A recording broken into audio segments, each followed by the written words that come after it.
Good evening. It is August 24th, 2021, 7:04 p.m. Welcome to the San Marino Unified School District Board of Education meeting. Here is your board president, Shelley Ryan. Thank you, Dr. Choi.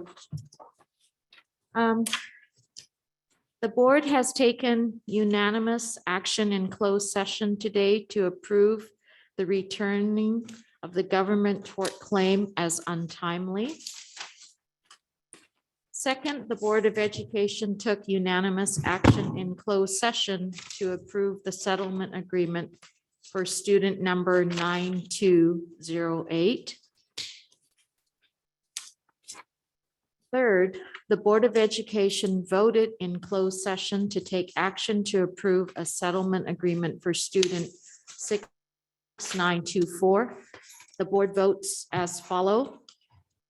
The motion was made by Mrs. Jack, seconded by Mrs. Chang. Mr. Kalaki was recused. Joseph Chang, aye. Jane Chong, aye. Nam Jack, aye. And Shelley Ryan, aye. That was a 4-0-1 vote.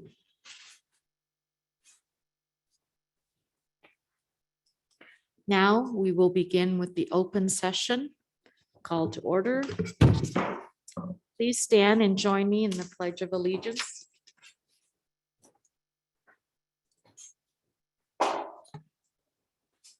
Please place your hand over your heart and let's begin. I pledge allegiance to the flag of the United States of America and to the republic for which it stands, one nation, under God, indivisible, with liberty and justice for all. Thank you.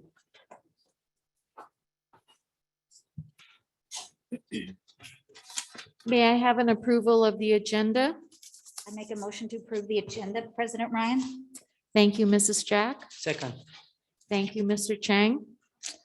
So I'm going to do roll call. Mr. Kalaki, Aye. Mr. Chang, Aye. Mrs. Chong, Aye. Mrs. Jack, Aye. Mrs. Ryan, aye, and student board member, Ms. Nguyen. Thank you. All right, the agenda has been approved. Now for the approval of minutes, this is an action item. First, we will begin with July 30th. It's a closed session, special Board of Education meeting minutes. I make a motion to approve the minutes for July 30, 2021. Closed session. A second. Thank you, Mrs. Jack and Mrs. Chong. Roll call vote, Mr. Chang, Aye. Mr. Kalaki, Aye. Mrs. Jack, Aye. Mrs. Chong, Aye. Mrs. Ryan, aye. Student board member. Thank you. The motion has passed for closed session, July 30th. July 30th, special Board of Education meeting minutes. Is that the same? Yeah. Open session. Oh, I move to approve the minutes for the July 30th open session. thank you. I'll second. Thank you, Mrs. Chong, Mr. Kalaki, and roll call vote, Mrs. Jack, Aye. Mrs. Chong, Aye. Mr. Chang, Aye. Mr. Kalaki, Aye. Mrs. Ryan, aye. Student board member. Thank you. Motion has passed. August 9th of 2021, Special Board of Education meeting minutes. May I have a motion? I move to approve for the August 9, 2021 special Board of Education meeting minutes. I second. Thank you, Mr. Chang and Mrs. Chong. And so I will begin with roll call. Mrs. Jack? I abstain as I was not present. Okay, thank you. Mrs. Chong? Aye. Mr. Chang? Aye. Mr. Kalaki? Aye. Mrs. Ryan, aye. Student board member? Thank you. August 10th, Board of Education meeting minutes. May I have a motion? I make a motion to approve the Tuesday, August 10th, 2021 meeting minutes. Thank you, Mrs. Jack. Second. Thank you, Mrs. Chong. I will begin roll call. Mr. Kalaki? Aye. Mr. Chang? Aye. Mrs. Jack? Aye. Mrs. Chong? Aye. Mrs. Ryan, aye. Student board member? Thank you. Motion has passed. The approval of minutes Next, we have public comment. This is a procedural item. The Board of Education has adopted Board Policy 9323B to ensure the public's right to be heard in any matters pertaining to the San Marino Unified School District. Persons who wish to provide public comment will have 3 options to submit public comments. First, you may submit through an online form, and there were none submitted prior to 3:30 today. Second, you may request to speak during the meeting via question and answer and phone dial-in. Third, you may request to speak during the meeting in person via the public comment card. Submit through online form. The public may submit public comments for the open or closed session on August 24th between 11 a.m. through 3:30 p.m. The comments received during this time will not be read during the meeting, but will be provided to the Board of Education. Request to speak during the meeting via question and answer and phone dial-in. During public comment, the meeting will pause for 1 minute and take requests to speak. The raise hand function is used to take requests during the public comment period. For online attendees, press the raise hand icon to add yourself to the queue. For phone attendees, dial *9. The speaking order will be determined based on the order of requests received. Individual speakers will be unmuted and called to speak. You may request to speak during the meeting in person via the public comment card. Please complete the public comment card. Submit the completed card to the designated drop box with the assistant to the superintendent no later than when the agenda section, items not on the agenda, consent, information, or action is called by the board president. Opportunities for public comment are offered prior to closed session at the start of the regular open session for items not on the agenda and prior to the consent, information, and action items for matters on the agenda. The Board of Education reserves the right to add a public comment period prior to any individual item on the agenda. 5 minutes may be allotted to each speaker and a maximum of 20 minutes to each subject matter. However, in the event there are more than 4 speakers on the same subject matter, the board president retains the discretion to adjust and limit the time allocated to each speaker to ensure that all wishing to speak will be heard within the 20-minute allotment. First, we will begin with communication from the audience regarding matters not on the agenda, and they are to be made at this time. This is an informational item.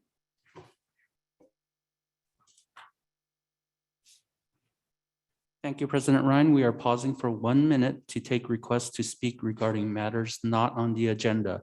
If you would like to make a request to speak, please press the raise hand icon, dial *9, or submit a public comment card.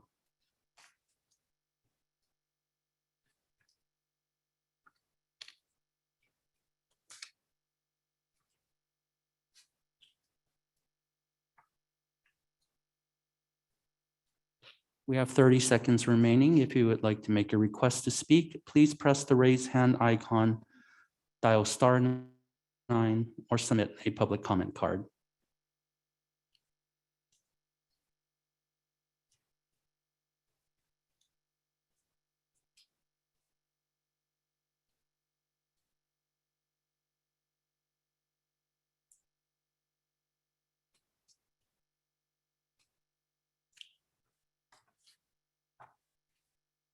President Ryan, we have no requests on Zoom. All right, I have received 2 comment cards that are for items not on the agenda. This is Philip Webb. Would you come on up? Philip Webb is on 1333 West Haven Road in San Marino. Good evening.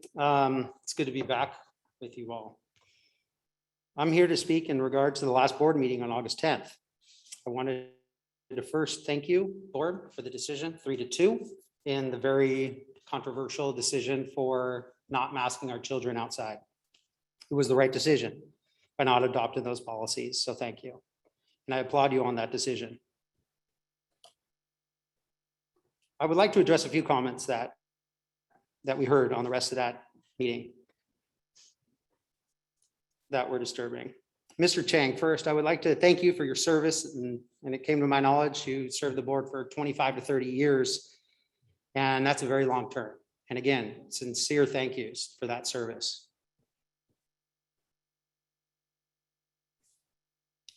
It was also very telling in that meeting that you do care for all the citizens in the community. So thank you. However, there were comments that I must point out to the board and the community that were not representative to our community. Quote, "This is the only country in the world that is not consistent, and they count on social, economic, and political pressure. This gives too much freedom, and eventually it can cause problems for your family." 2, my sister's kids live in Taiwan. She has a 4-year-old.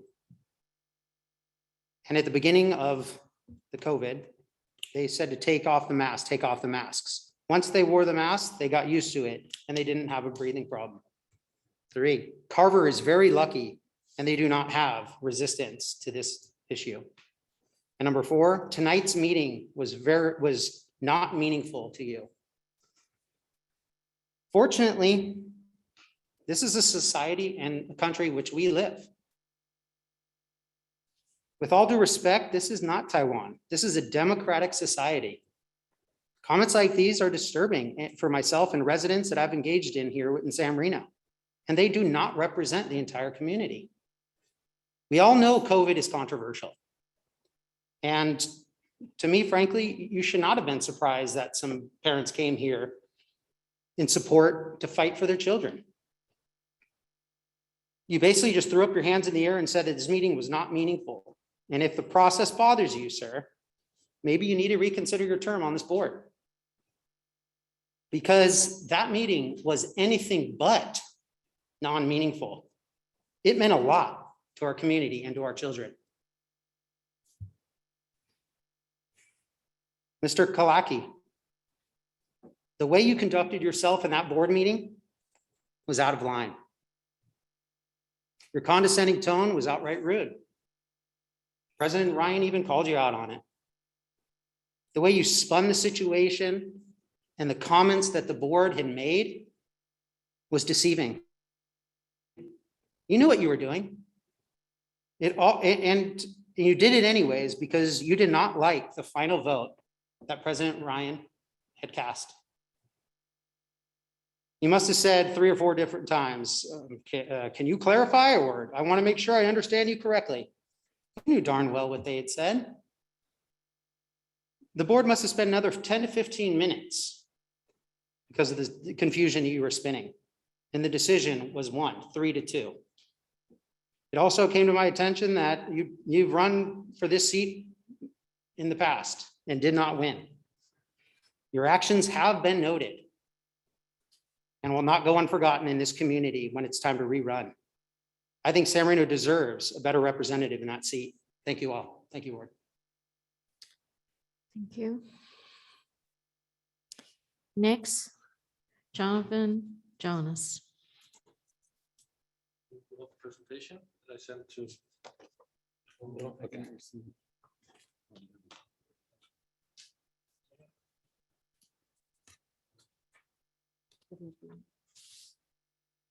Did everyone receive a handout? Yes.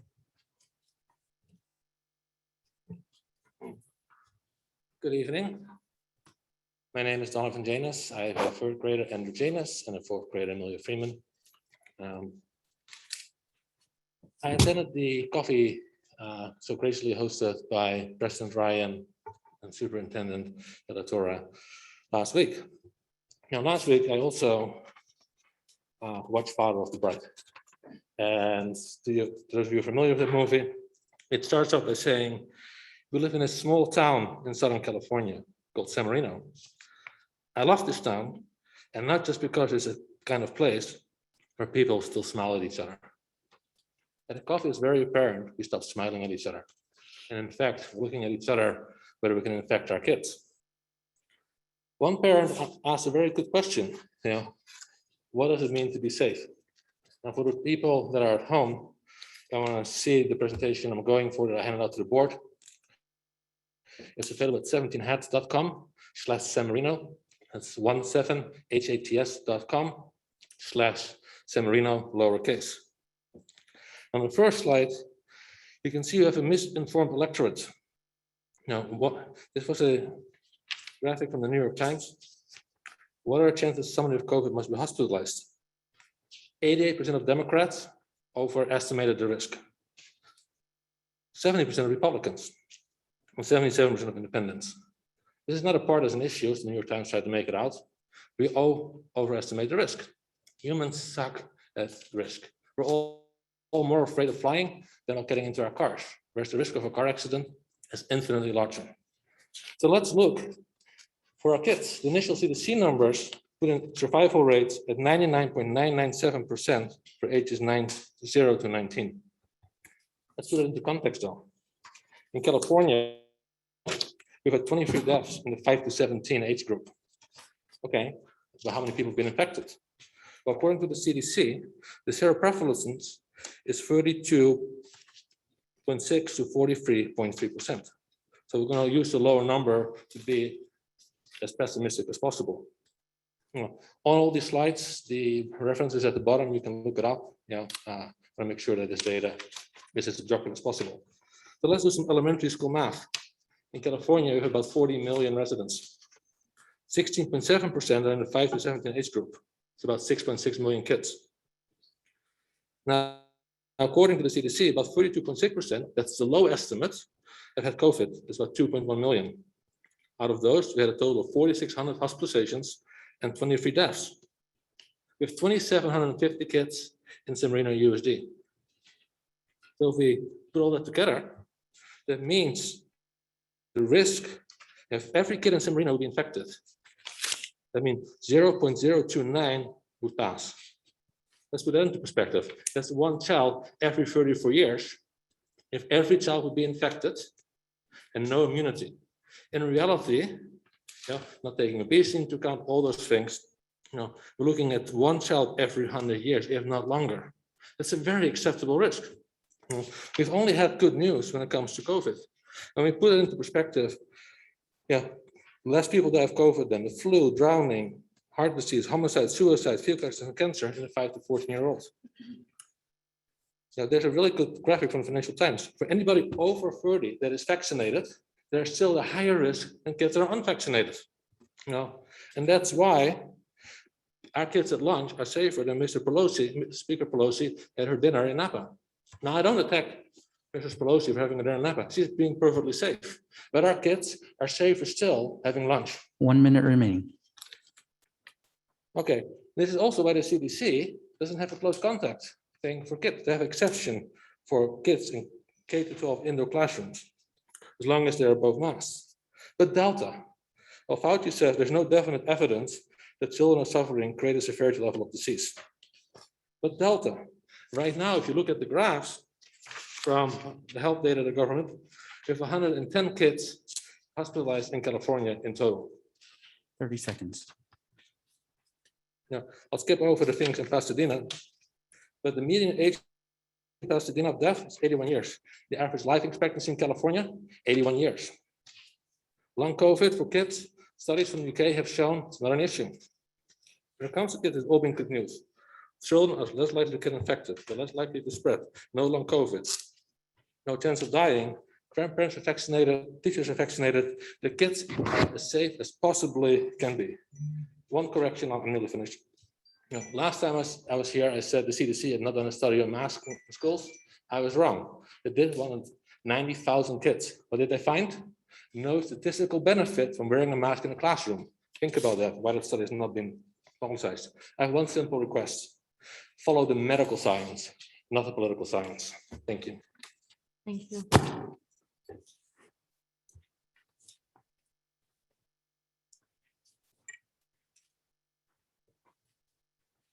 Next, we have communication from the audience regarding matters on the consent agenda. They are to be made at this time. Dr. Choi? We are pausing for 1 minute to take requests to speak regarding matters in the consent section. If you'd like to make a request, please press the raise hand icon, dial *9, or submit a public comment card.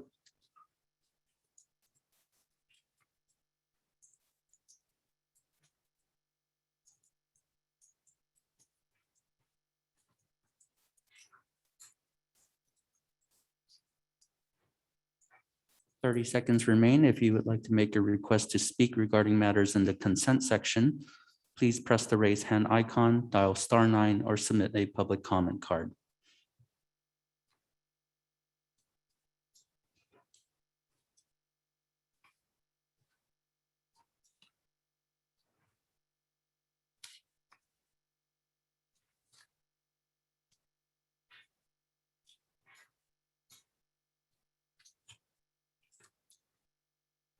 President Ryan, we have no requests via Zoom.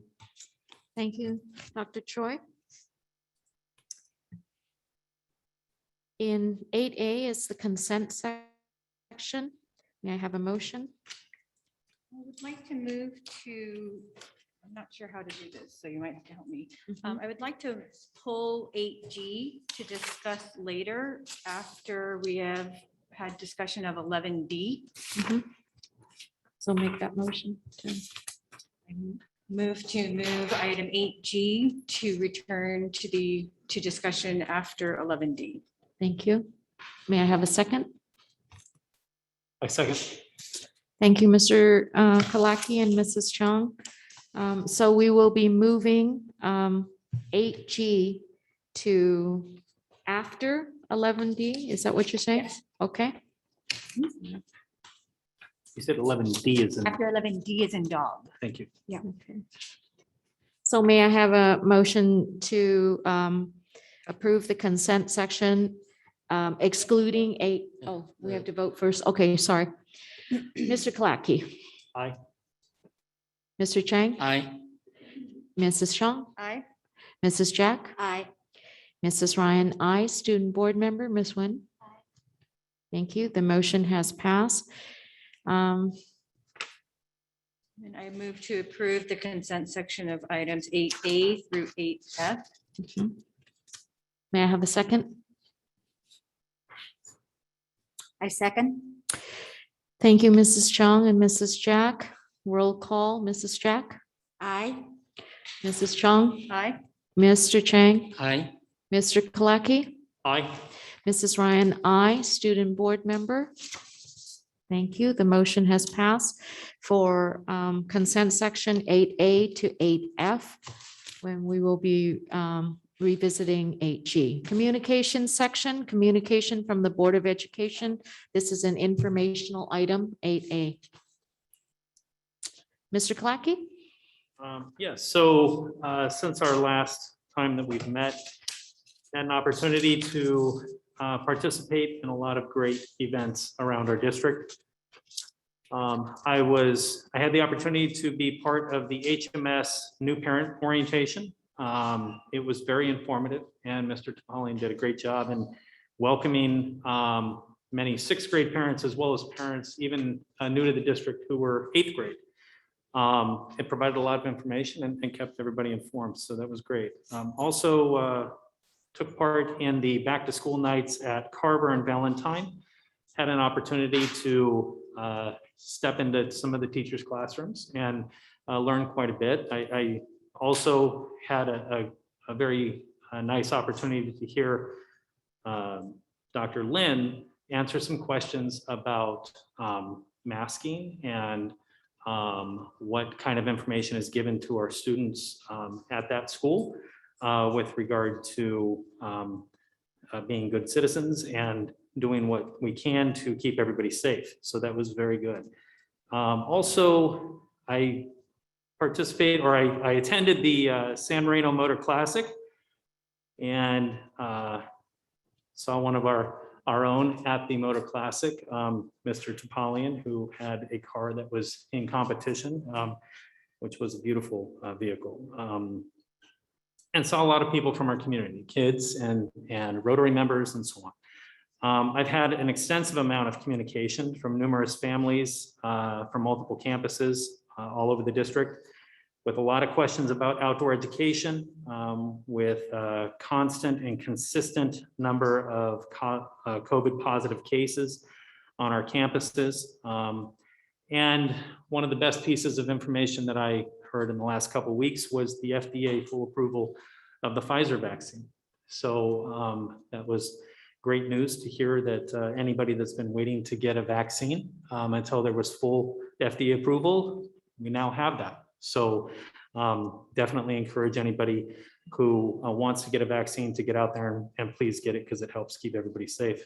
I've also attended 3 Masters in Governance classes with the CSBA, all of which are 2-day classes on school finance and student learning and achievement and human resources and collective bargaining. One of the topics that we talked about with regard to student learning and achievement is something that I think our district could definitely benefit from, is a distance learning academy. The distance learning academies, there's a few of them that have popped up around the state. There's even one in a very close neighboring district that has hundreds of kids attending it.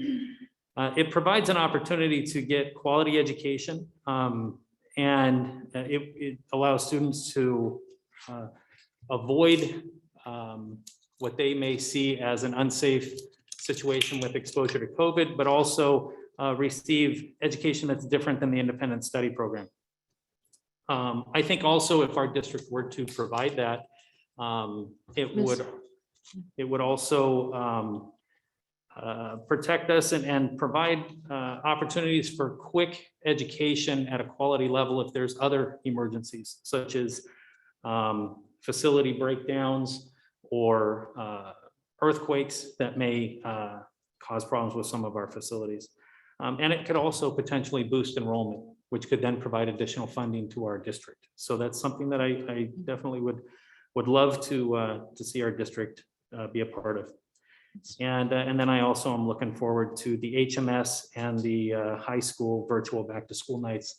And I wanted to thank both of the principals and the administration for the district for making that decision. I think that there's going to be a lot of parents that had a lot of anxiety about personally attending a back to school night, and this will allow them to be able to know what's going on in their students' classrooms throughout the year. So. Thank you, Mr. Clarke. Mr. Chang.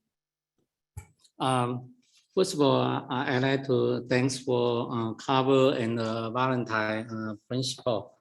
So so I attend the open house. Yeah, luckily, nothing happened. So I think that's good. Yeah, and as I attend the activity, I always have some purpose.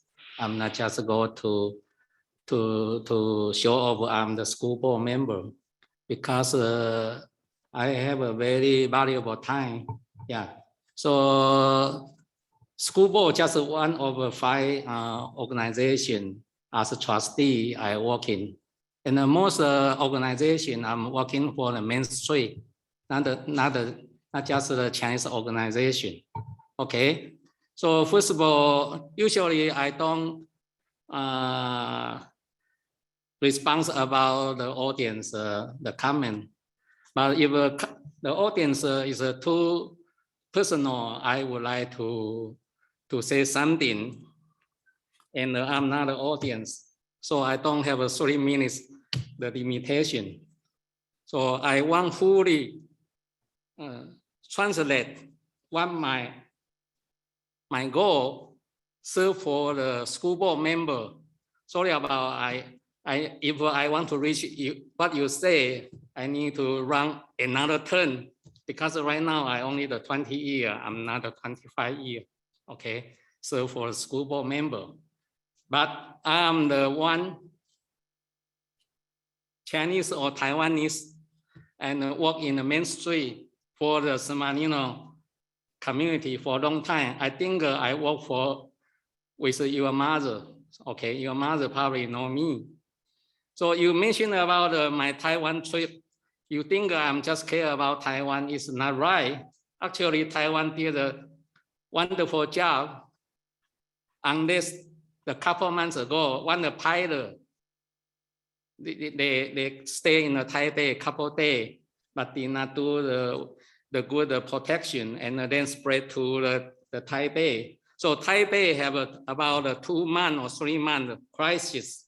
Right now, the Minister of Health, they did a good job. So everything go back to the normal. So infection rate is the #1 in the world.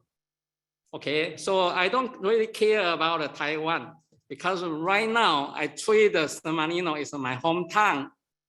Unless if someday have too many, the newcomer, they don't understand the public health.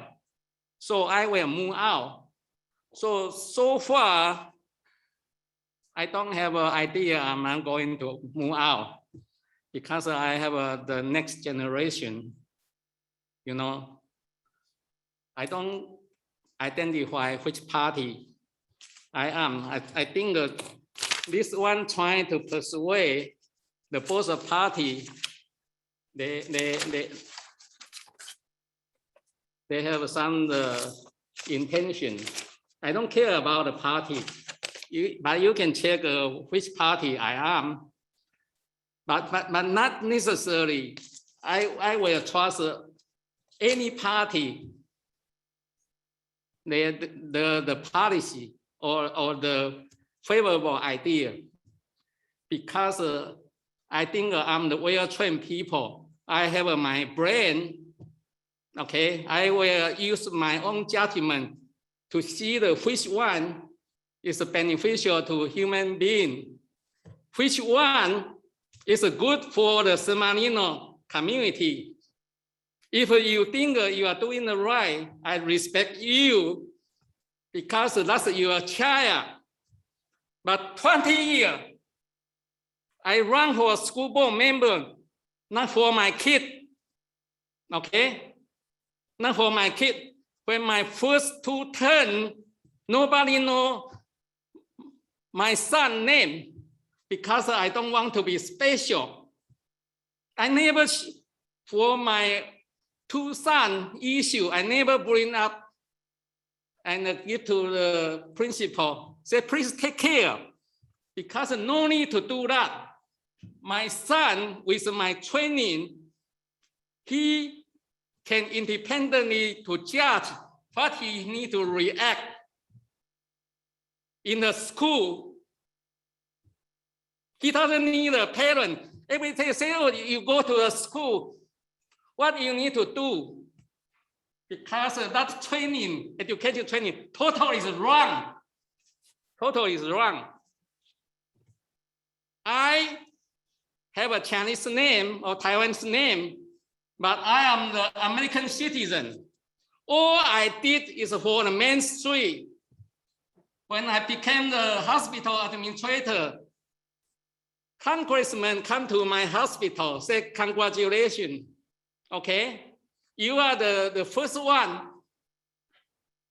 the Chinese administrator in the Southern California. When I study in the Tulane, I'm the minority. The first day I come to New Orleans, I'm not have a good English. So when I take my graduate school, my classmates said, hey, you probably got go to the classroom. You go to the international health. So those is from the Africa student. They are the minister of health right now. And then they someday they get the MPH, then they will go back. My class is MHA, okay? Very rigorous class, 60 credit hour, 1,000 residency hour. I train in the USC County Hospital. And then they tell me I go to other class. I tell them, okay, I'm not going to argue with you because I'm a minority. So after 30 years, I think I'm the one became the hospital administrator. Okay, even maybe speaking in the lousy English, but I am still reaching my goal. So when I'm in the United States, I never take the privilege to say I'm the minority because I tell my son, if someone offend you, it's okay. reflection. You go to another way. You study hard, you practice hard, you don't even know you are able to do the things. So please don't think I'm just doing for the Chinese. Okay, my older son is a professional football fan. Okay, he can analyze everything. I think he almost probably work for the football. So when everyone come to this stage, please remember, you can speak loudly, but speak in the justice. Don't criticize the people. If you are the son or daughter doesn't want to be take care, it's okay. Here the school district, we were in school you. That's my own speech on behalf of another four. Please don't bother me, okay? I want to finish. Why? You think I'm crazy? You're doing for the COVID-19 prevention? I don't have a kid. It's your kid, it's not my kid. You don't care your kid? You want to do everything. Follow this Bible, you do it. Do it. Do it. Because this is your kid, you're right. Today, my supporter not here.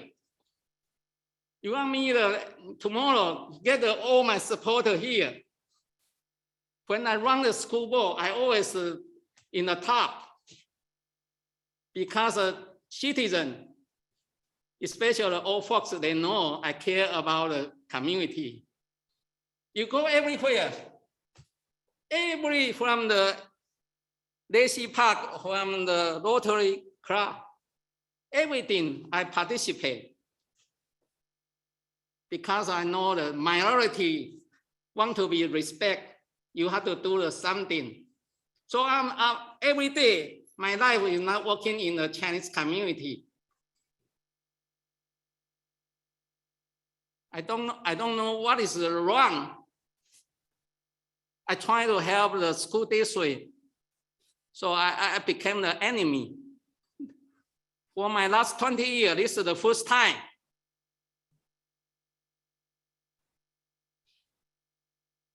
Because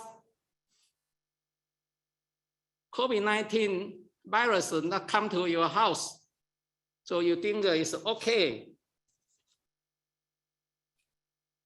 Saturday, my son just come back from the hospital.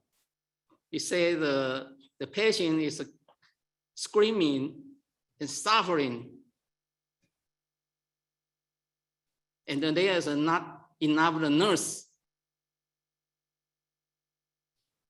You think the public health can help?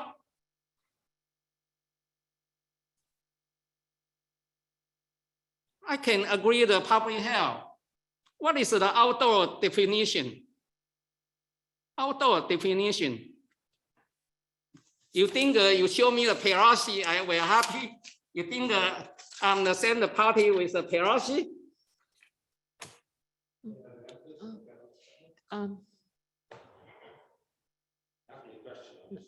Okay. Okay. Mr. Chang, thank you so much. Not yet. Not yet. Today I supposed not to come because I know the people trying to challenge me. You guys invite me to be here, right?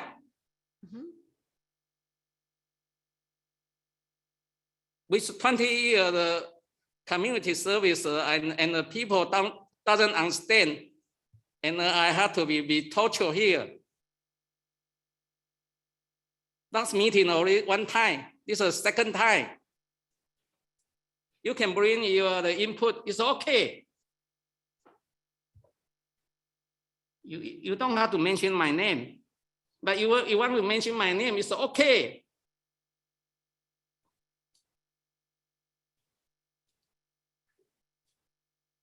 Mr. Chang, would you mind if I continued with my turn? No. Tonight I come here is my time. Yeah.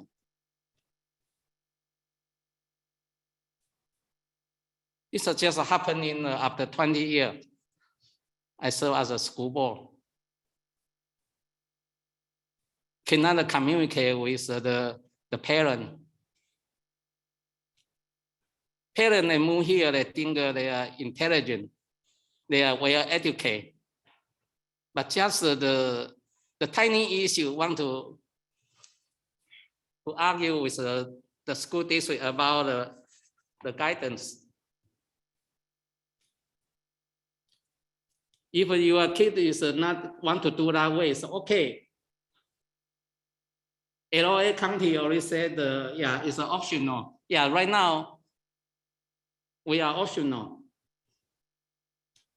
But after 1 week, LA County said if 10,000 crowded outdoor, please take the mask.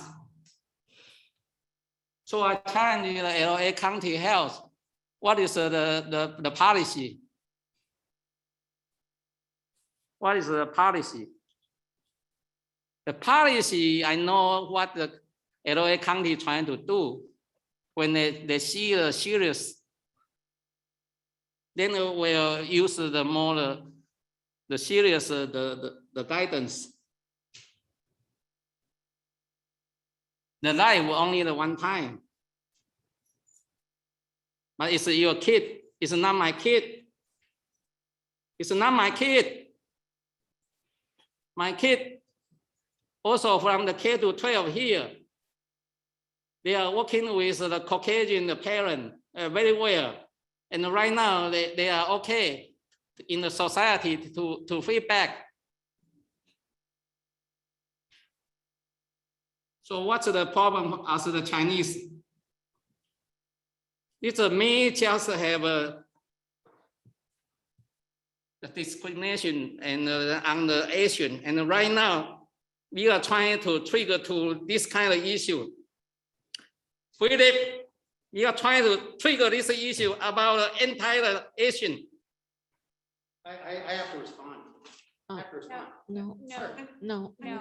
Let's please. Sir, I never said anything about race. You just brought into the conversation. Why you want to mention about Taiwan? Okay. What's the problem with Taiwan? I quoted you, sir. I quoted you. I didn't say anything about it. I quoted your words. Please wear your mask properly. Yeah, I will. I think Sir? we need to bring it back. We Yeah. need to I quorum. quoted you, sir. Let's Now you're have bringing race into order. it. Let's have order, please. Okay. Thank you. Hang on. Mr. Chang, perhaps after the open session, we can have a discussion if you want to have a dialogue, but the board, One more time, okay. That's, let me okay, come out my statement. okay. As a school board member, I only care about the kid. Your kid, their kid, not my kid. My kid, 34 years old. The old time, you know how we get the San Marino Titans stadium field. The time my friend, Caucasian parent, they donate the money, 700,000. And some of Chinese parents said, no, we don't want the football field. I'm the one cut in the middle. Yes. And some they said that they will fire me if I say yes. Yeah, I say yes. The football field is good for everyone. It's good for everyone. So you don't know that kind of the story. And because I just mentioned about the outdoor issue, and then you try to attack me. This is ridiculous. You need to go to the community service more, like your mother. Don't just fooling around in the community. Okay. Okay, Thank you, Mr. Chang. So I just want to bring the board back because we want to stay on the agenda. So kind of keeping it brief because we need to get through the agenda. Mrs. Chang, you're next. Sure. I will just keep it brief. I attended the new parent meeting at Carver via Zoom as well, and the back to school night at Carver. Could not make it to Valentine as I had to attend my own child's classroom. And I also attended Los Angeles area trustees Zoom with on reopening schools with Dr. Ferrer. And she basically just reiterated the idea that everyone just really needed to do their part to keep the schools safe and open for our children. Personally, on a personal note, I've attended a lot of meetings and briefings around the state and county, and it's clear that everything is challenging. Emotions are running high, situations continue to be fluid, and institutions continue to adapt very quickly. And yet there is one consistent message across all of the institutions, and that is gratitude for the grace and patience that everyone must exhibit as we work through the situation, because everybody has the same goal to provide a safe and meaningful academic and emotionally healthy learning experience. One last note, not really related, but I wanted to pass my condolences on the passing of a San Marino family, former Carver employee, Ms. Jennifer Rios. She lost her battle to cancer last week, and she will be very missed as a friend, as an educator, and as a loving mother to her children. So I just wanted to express my condolences to their family on that. Thank you, Mrs. Jack. In the interest of time, I have nothing to report. I will report it at the next school board meeting. Okay, thank you. I as well. And so I will turn it to Superintendent for your communication. Thank you, President Ryan, members of the board. I just wanted to briefly say that I am so grateful and so appreciative of my hardworking team, Dr. Leonard Richter, Dr. Steve Choi. They have just been working so hard to make sure that we're getting everything done.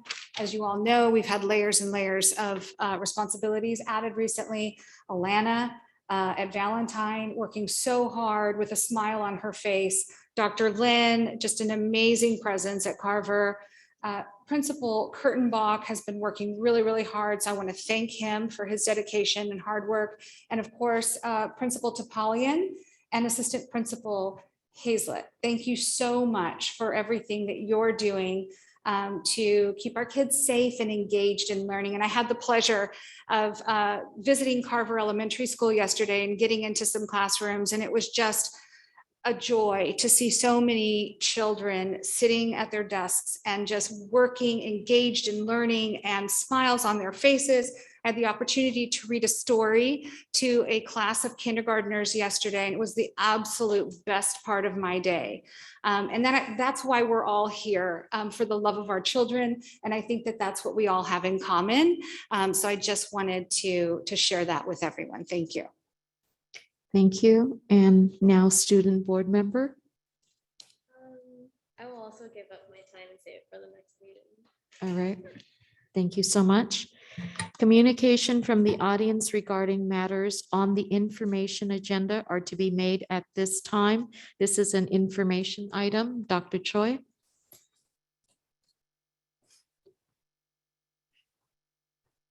Okay, we are pausing for 1 minute to take requests regarding matters in the information items on the agenda. If you would like to make a request to speak, please press the raise hand icon, dial *9, or submit a public comment card.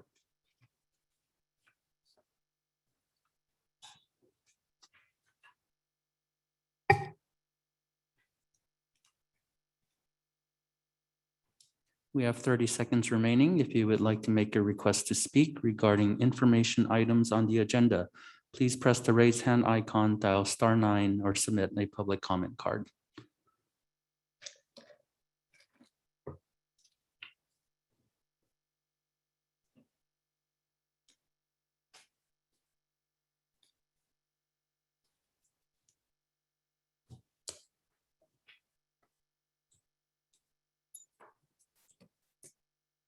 President Ryan, we have one request from the San Marino Teachers Association. Thank you, Mr. Choi. And I also have one additional comment card, so 5 minutes for each speaker. Okay, thank you. San Marino Teachers Association, your line is now open. Good evening. Thank you so much for your hard work, everyone. I would like to express so much gratitude for our Joseph Chang. Thank you for being so valiant and for doing so much to make sure that our teachers were vaccinated. Thank you for being a voice in defense of all children and advocates for parents, teachers, and students alike. You are so very appreciated and so very respected and so very loved. Thank you. I'd also like to express so much gratitude for the many parents who tirelessly focus their efforts on getting measures passed and donations, which helped us get back into the classroom. I know that we're going to have an opening of school reports from each site, but representing our teachers, I would like to share that there is lots of joy, but there are also many questions, and so we look forward to more communication with our esteemed acting superintendent and with our board president. We look forward to a wonderful year, and we also look forward to continuing our relationship in which we've been able to work hand in hand. And once again, thank you. And you're just very appreciated, and we just like to share that with you this evening. Thank you. Thank you. Next, Donovan Janus.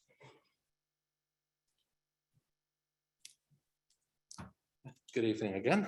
I still have two kids in Valentine, one in third grade and one in fourth grade. As I told the last board meeting, this is the first year for one of my kids, and really my first year therefore as a parent. And I've been more involved here because of that. I want to say thank you to the principal of Valentine. She's been absolutely wonderful and welcoming.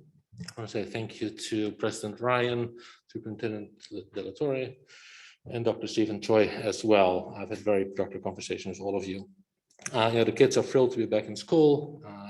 Classes are great, the teachers are fantastic. I was very impressed with the back to school night for my daughter in the fourth grade.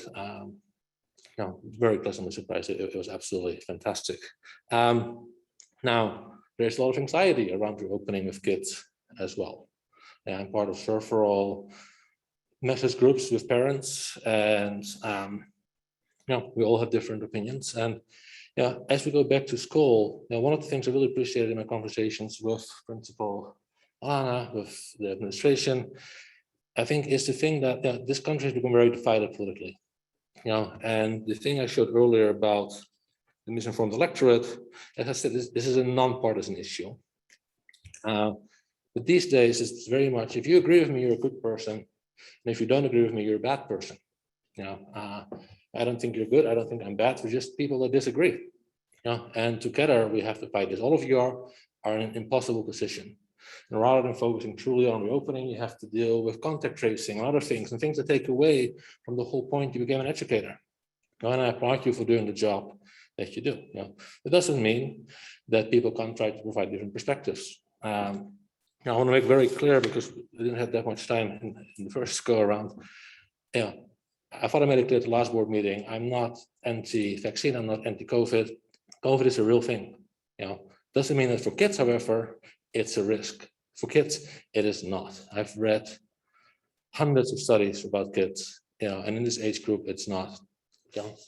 We shouldn't waste all this time on all the protocols to make them safer, because they're safe as can be. Follow LA County guidance, forget the rest, and just get back to what you signed up to do, which is educate our kids and teach them how we can disagree respectfully. Because if we can do that and let them think for themselves, then we really honor the fact that we're the best school district in the state. And this state is the 5th largest economy in the world. So we should be very proud of what we have here. Thank you for everything. Thank you for listening, and good evening. Thank you. And now on to our opening of school reports.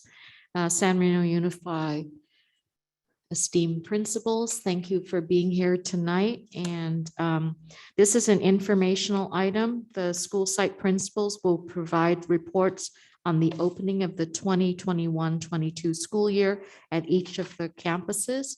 You guys have already decided. Alana, are you coming up first? Okay, Dr. Lin, go ahead.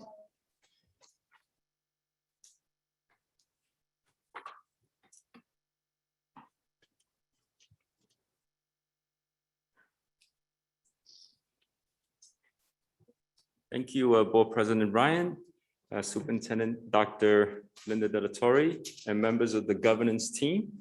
It is my pleasure to share with the school board that the students and families of Carver School are happy to be back full-time for in-person learning while having an option for independent study. As we all know, a great deal of work from our teachers and staff have gone into a successful reopening of our school.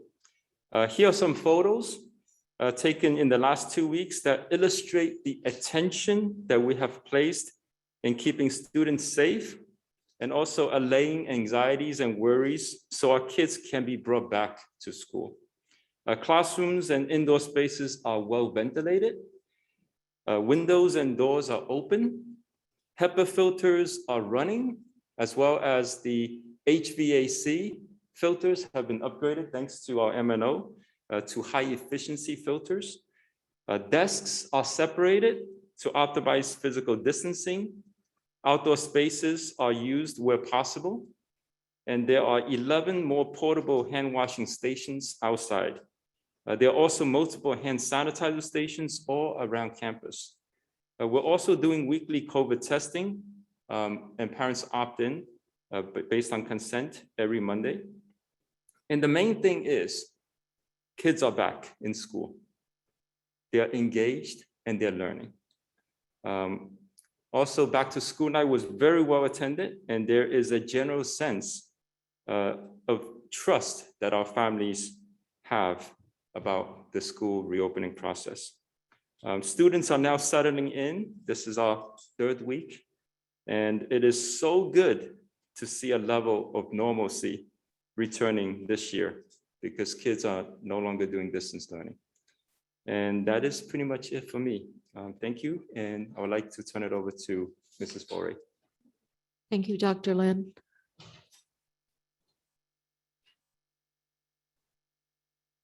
President Ryan, members of the board, Superintendent De La Torre and Cabinet, thank you so much for the opportunity to report on the opening of school at Valentine.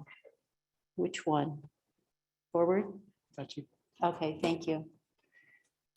I won't repeat the safety details that Dr. Lin expressed about Carver. Those also have been followed at Valentine.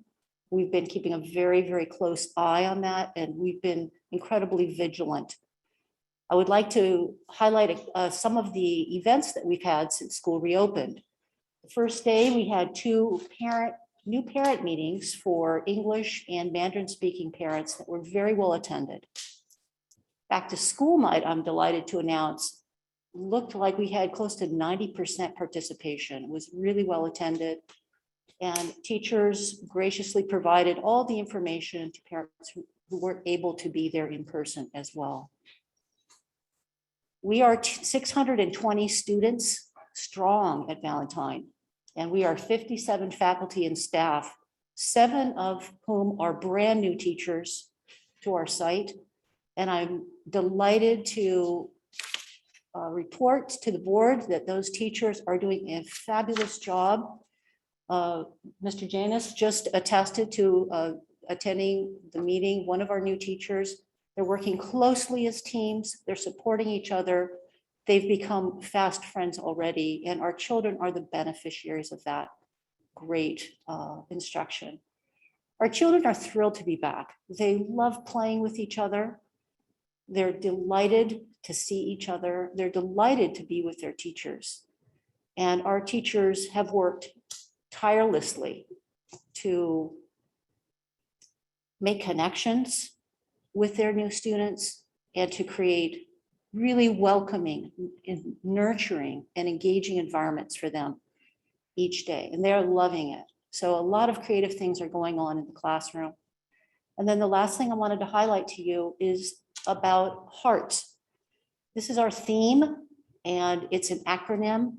It's about our school-wide behavior expectations. We're in the second year of implementation, and our children are really learning what it looks like and feels like to be helpful, to be accepting, to be empathetic, and trustworthy and respectful in every aspect of their school life, in every location where they spend time on campus. And it's beautiful to see.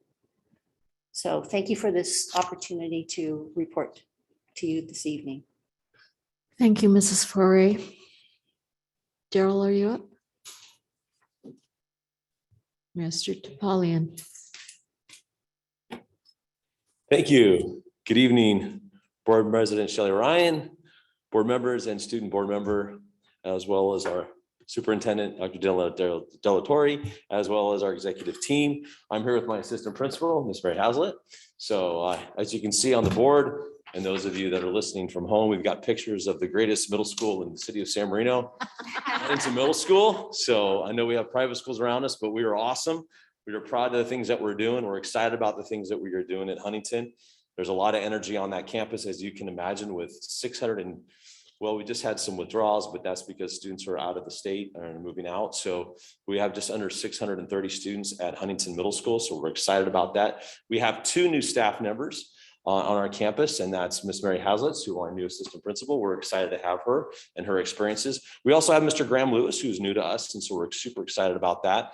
The retirement, though, of a long-loved social studies teacher, but Mr. Lewis is doing a great job stepping in and filling that. So we've had some exciting days. We had our Webb Day, which stands for Where Everybody Belongs, and it's an extension of the LINK program offered at San Marino High School. And so we had our 6th grade students participate that, led by our Webb leaders who did a great job walking around the campus on the first day of school. So an extension of the day for the 6th graders who did a great job just walking and learning the campus. Just imagine those 6th graders were really 4th graders just a few short months ago, well, several months ago. So to come back on our campus, they're young middle schoolers. So our teachers know that, we know that, and we want them to adapt as well as our 8th graders being young 8th graders and our 7th graders being young 7th graders. So we know there's a lot of learning. Our teachers are excited about the challenge that's before them because they're new in this learning environment with these young people coming from a distance learning with our virtual academy. So how do we get our kids back and engaged in school? We kicked it off with Spirit Week, which is always great at Huntington Middle School. If you're familiar with the history behind Huntington, and Kelly Keto, our ASB director and athletic director, and really someone who's a side administrator on our campus. She does such a great job with our students and our staff. Really did a great job with Spirit Week with ASB. So we kicked that off. We had to pivot. COVID gets in the way of having the fun of using the Barth. So we were going to have our Spirit Assembly in the gym with everybody together. But due to safety concerns that we've had as a staff in our community, we moved that outside. So you can see one of the pictures where the kids are lined up. We're not in military school. We lined up like we do for a fire drill, which keeps our kids in order. And we still conducted our Spirit Assembly. The kids did great. We had staff doing hula hoops and competitions. Ms. Stark won that competition. I don't know how, but she did it even after coming off of surgery. So she did an amazing job. But our kids participated. It was fun. We had music. We had staff come up and share about the great things that are happening. So, and I'm going to have Ms. Hazlett, our AP, talk about some of the great things that are happening a little bit different at Huntington. So. Thank you. Good evening, everyone. I just wanted to share some of the activities as part of my responsibilities is supporting, in addition to the discipline, it's the activities and the athletics. One of the wonderful ideas that Ms. Keto and the staff had is to expand our club options and create some hangouts, which are places where students can go and hang out in a teacher's classroom with fellow students that share similar interests. And it's not as regimented as a club where they might be needing to spend money or do things outside of the school. It's just where they can share interests. And some of the ones that we've created this year are Pokemon, Goods games, which are Mr. Good has different types of board games that are out there. Art Foxes, if they're interested in art. Fox Garden, if they're interested in gardening. And fantasy sports, all types of sports, strategy and predictions.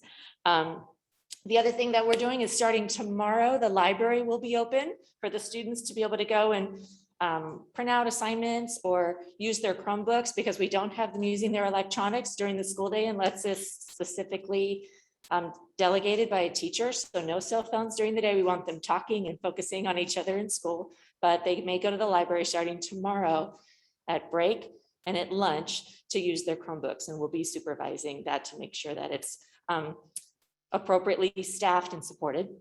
And then I just wanted to share that last week I met with all of the physical education PE classes and did the beginning of the year, I guess you could call it a rules assembly, but we try to not only make it what you shouldn't be doing at the middle school, but what you should be doing. So we talk not only about procedures and how do you get from class to class effectively and safely, and your food and your locker use, but also where, again, to encourage them to get involved in activities and athletics and groups. Also, reach out, get to know teachers, get to know friends, expand your circles, which is why we're really excited about these hangouts that seem to grow every day. So a couple of things have been happening in the last couple of weeks. Thank you. Thank you, Great, Ms. thank you. Hazlett. Mr. Oh, Yeah, also you can see, just real quick, you see the red tents and the red canopies. It's also extension of our cafeteria for our sixth graders. I know that was a huge concern for our community. So we heard that concern. I was aware of that going into that because, as you know, past history has been the sixth graders eat in the cafeteria. Well, our sixth graders are obviously unvaccinated students. So that's a huge concern for us. So where do they go and how do we supervise them? So we use this beautiful area outside of the cafeteria on the west side. So we brought the tables over and we have the canopies. And so this was at no expense to the district. This is just us being resourceful and mindful of what are the resources that we have, what are the materials that we have. And so huge shout out to our staff for being creative and thinking of how we can utilize our space, and working with my leadership team and the people at our school to make this happen. A huge shout out though, needs to go to really Gil and his team. I know they're understaffed and they're undermined in so many different ways, but they did an amazing job putting all this together, not only for my site, but I know for all the 4 sites. And so there's a lot that happened behind the scenes for these young men and women that really worked to get our staff ready to go. And so we're excited. As you can also see, academic support, that'll be happening because we know our students need that help and support as they're coming back from distance learning and back into the regular school setting and adjusting. And then as well as the COVID testing, we had approximately 70 students. So Huntington Middle School will be testing on Thursdays in the afternoons from 11 to 4. And that is, again, it's voluntary. Students need to register. Actually, families need to register their student on the website. And then our back to school night is virtual this coming Thursday night. And that information will be coming out tomorrow. So I thank my parents because I sent out for in person and then we pivot, change and adjust. And here we are, so virtual. So thank you very much for your time. I'm going to turn over now to our esteemed high school principal, Mr. Jason Kurtenbach. thank you. My colleague said that I get the sum total of the time that they took, so I get 15 minutes right now. Thanks, Daryl. No.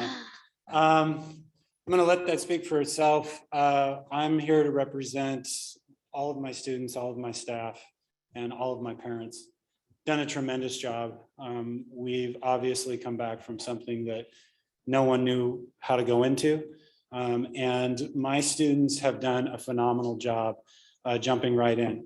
First day of school, deer in headlights. It was like walking into classrooms and seeing a bunch of kids on Zoom, and we're trying to get them going and the teachers are trying to get them moving. But what really kind of cracked the ice was the first moment they went on break in the quad. And they were with each other. They were smiling underneath their masks because they all kept them on. You started hearing laughing. You saw them pulling out their phones and taking selfies with each other. You really started to see them reconnect. And every day that we see break and lunch, you see a little bit more relaxation and a little more engagement and a little more presence where they're feeling comfortable again. Even with the couple of false positives and one positive, we persevered through it. We were able to have a great football game. We had a lot of people come out for that. We've had some great volleyball games already. There's too many great things going on. And I know that all of you are going to attend via my Zoom link that you received, hopefully at 4 o'clock today.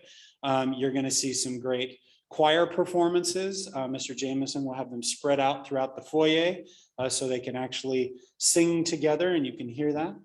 We're planning a dance performance, so you'll be able to see that. And then you'll be able to pop into a bunch of different classrooms throughout the evening and see our teachers give a tour of the rooms that the kids are in every day. I'm exceedingly proud of my staff for doing such a wonderful job. Everything that we've given them in the past month, they've taken. They've done everything they can with it. And I'm really excited for the rest of the year as well. Thank you. You are always welcome. As long as you call first, remember, appointment or invitation only right now. But we really do want to see people on campus, and in 2 weeks, we'll have our first football game. So thank you so much. I have a comment. Okay, so since the whole school side principal here, I want everyone to share with me. Do you really like your student? Do you really like your the student parent kids? Please tell me one by one. Dr. Lin, my question, do you like our school kid? Absolutely. You try to make an effort to protect them, right? During the COVID-19 pandemic, right? Right?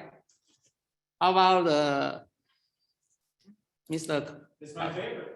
You know I love the kids. That's the smile on my face. Even underneath the mask. I just want to reconfirm in this room because I think some of the parents, they are confused. They are very confused about how we take care for their kid. You know, this tool is there. You know, I don't want to point out, but right now I point out. Steven, going back to the Valentine and the picture. Okay, so in the middle one, you know, PE, 100% the kid, they take a mask. So if these two know, and then they will ask their kids, said, I want you not to take a mask. This is ridiculous. You know, parents try to make some unnecessary effort to interfere the school teacher the responsibility, and they try to protect the kid. So middle school principal and AP, please answer my question. Do you make every effort to protect the kid? 24/7, absolutely love it every day. How about AP? Absolutely. Love it here. How about the Valentine school? No, yeah. Definitely, you know, I see the last 2 weeks, you guys, you know, make your time, you know, effort, you know, individually or on behalf of the board member. We really appreciate each of you. Thank you. But don't forget, from the dashboard, you know, we are at small crisis. You know, the couple students get affected. I think that this is not a secret. So that's the reason, because even the superintendent already sent out to community. But you know what? I don't know how many you get the phone call to the Joseph Chang, when the superintendent sent out this, my God, grandpa, grandma, or the student parent, they call me, but I don't want to give you too much burden. I may not tell you, but I will say to give the school district the confidence. We will resolve this problem. If in the last year, you have a couple cases, then people will think, wow, this is the big crisis. But right now, after everyone get the vaccine, look like it's a small hiccup. But we still have to pay attention. Just like I walk in for this school board meeting, some parent, I don't want to identify. She texts me, she asked my help because of the COVID-19 issue. She feared that she need to get the answer. Yes, I probably more demanding, but please excuse me why I'm demanding. Usually I'm very shy people. I always don't talk, If people already work with me 20 years, usually I'm very quiet. People probably think, I don't talk. But for this issue, I want to help our new superintendent. I want to help our compliance officer. I want to help my board president, because my board president did a good job. The last 6 months, from the school district that get a chaos, right now recover, have a 5 school board member. We are full force, to help the school district. I don't want this kind of effort, and because of COVID-19 every day, there's one, and then everyone worry. So with that, I hope, each school site should establish your own protocol. When you have the COVID-19 case, how we want to take care. So then come out a consistent protocol, and then under our superintendent leadership, so then we can have a very good result. Hey, last year I tell you, we are the #1. Yeah, it's not just API. I think last year, Dr. Wilson is leading to other school districts about the COVID-19 issue and the mental health issue. So we need to continue to be the leader in the public health. Why is public health? Because of the parent, they care about their kid, so they trust us. So they send their kid to the San Marino Unified School District. So we need to build up our confidence, and for them, so then we'll continue to send their kid to us.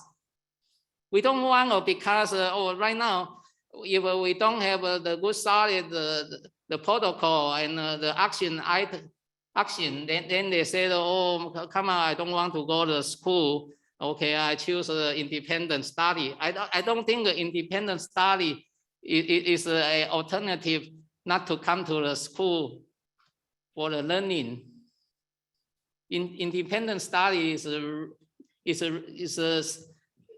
a setup for some the real need for independent study. Thank you, Mr. Chang. And that's okay. A great reminder for everyone to do their part. I actually have a question. Thank you. Jason?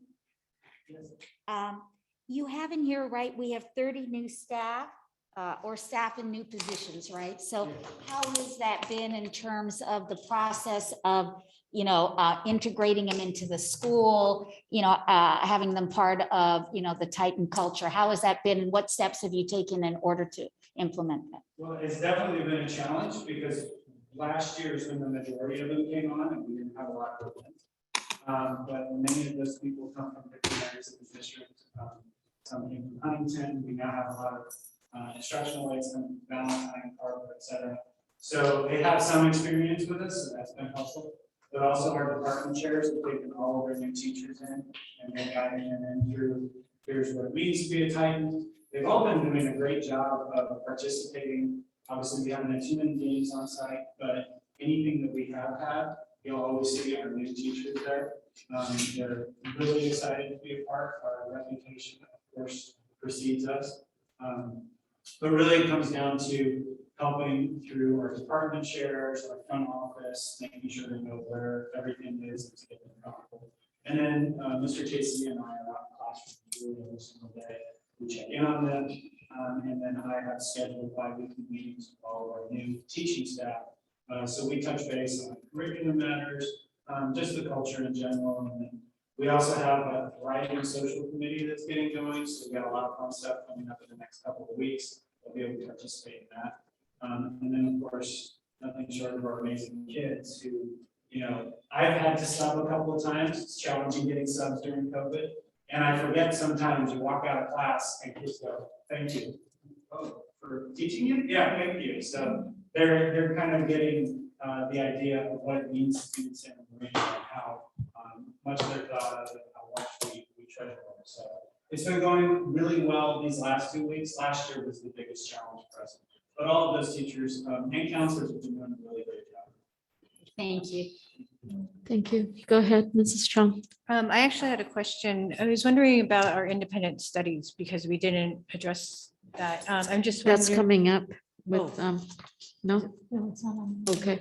And It's- more along, it's just a simple question. It's just along the lines of whether or not there's opportunity for students to participate in any of this in terms of engagement or is there any connection? Are there any connections being made in that way? Can we wait till we put Yes. it on the agenda rather than doing it here? Because it doesn't have anything to do with opening schools. Well, it's reopening schools, but it's an element that we aren't really. I think it actually would be a very good question to ask the four principals that for the portions of their student body at their schools that are in independent study, what efforts are being made so that those principals can reach out and merge those independent study students into campus life to any extent. It's a little more than I was asking, but sure. I'm just wondering how they fit within the reopening structure at this point. That would be a question for. Lena? Sure. So just so I'm understanding the question correctly, Ms. Chang, can you repeat the question? I guess I'm just looking for a general idea of where the reopening of schools would fall under all of this, because I'm seeing our 4 sites, but nothing about our independent study students. And they are still very much our students. So I'm just Absolutely. wondering where they fall in terms of that structure and if there's opportunities for engagement or make sure not just that they're learning academically, but that they're still engaging and connecting. Right. So independent study started on the first day of school. We put out the survey in late July and the survey closed, all the request survey closed on August 6th. So we had quite a few parents who had requested independent study. We continue to receive requests after the deadline of the survey, and we're continuing to enroll students as parents request. Again, for students who have a health condition that would put them at risk by attending in person, have the option of attending the independent study. And so school started on the first day, just like students who started school in person on campus. And students are continuing to enroll in independent study. Many of them have started on campus in person and then have transitioned into independent study. And so it does take a few days to make sure that we have their courses aligned, they're enrolled in Apex, they're able to secure all their materials from their home school to get them ready for independent study. So they are working under the supervision of an independent study teacher for elementary and secondary. So they are working closely with their teacher. They are getting acclimated to independent study as it looks very different than distance learning that we had last year. SB 98 was sunsetted June 30th. And so we are no longer required to offer distance learning. The new mandate is independent study for school districts. And with re-engagement, we're working closely with our independent study teachers to see what that would look like. I know that often parents are reaching out to one another within independent study. They've made that request to make sure that the students have that engagement piece. But again, parents who have requested independent study indicates that their students' health would be put at risk by attending in person. So I'm not sure, if they would feel comfortable having their students in person, for a social activity or any type of extracurricular activity at school, because the main intent of having them in independent study is because they're concerned about their health by being in person. So I guess that would, similar then to what Mr. Kalak is referring to, are there ways that we can look at ways to engage with them virtually then so that they do still feel part of the community of their school? Absolutely. So the students are still enrolled in our SIS system, the Power School. So they are continuing to receive all the communications from the school sites as if they were attending in person. So they're very well aware of all the extracurricular activities, back to school night, events that are held on campus. So they're aware of all of those events. And they are able to attend those extracurricular events. Any other? Okay. I'd like to ask a question. So when a student, when it comes to the reopening, we have students that are on campus that are obviously under the column of each of the various principals. And when a student is in independent study, are they still technically a student of a specific campus? Yes.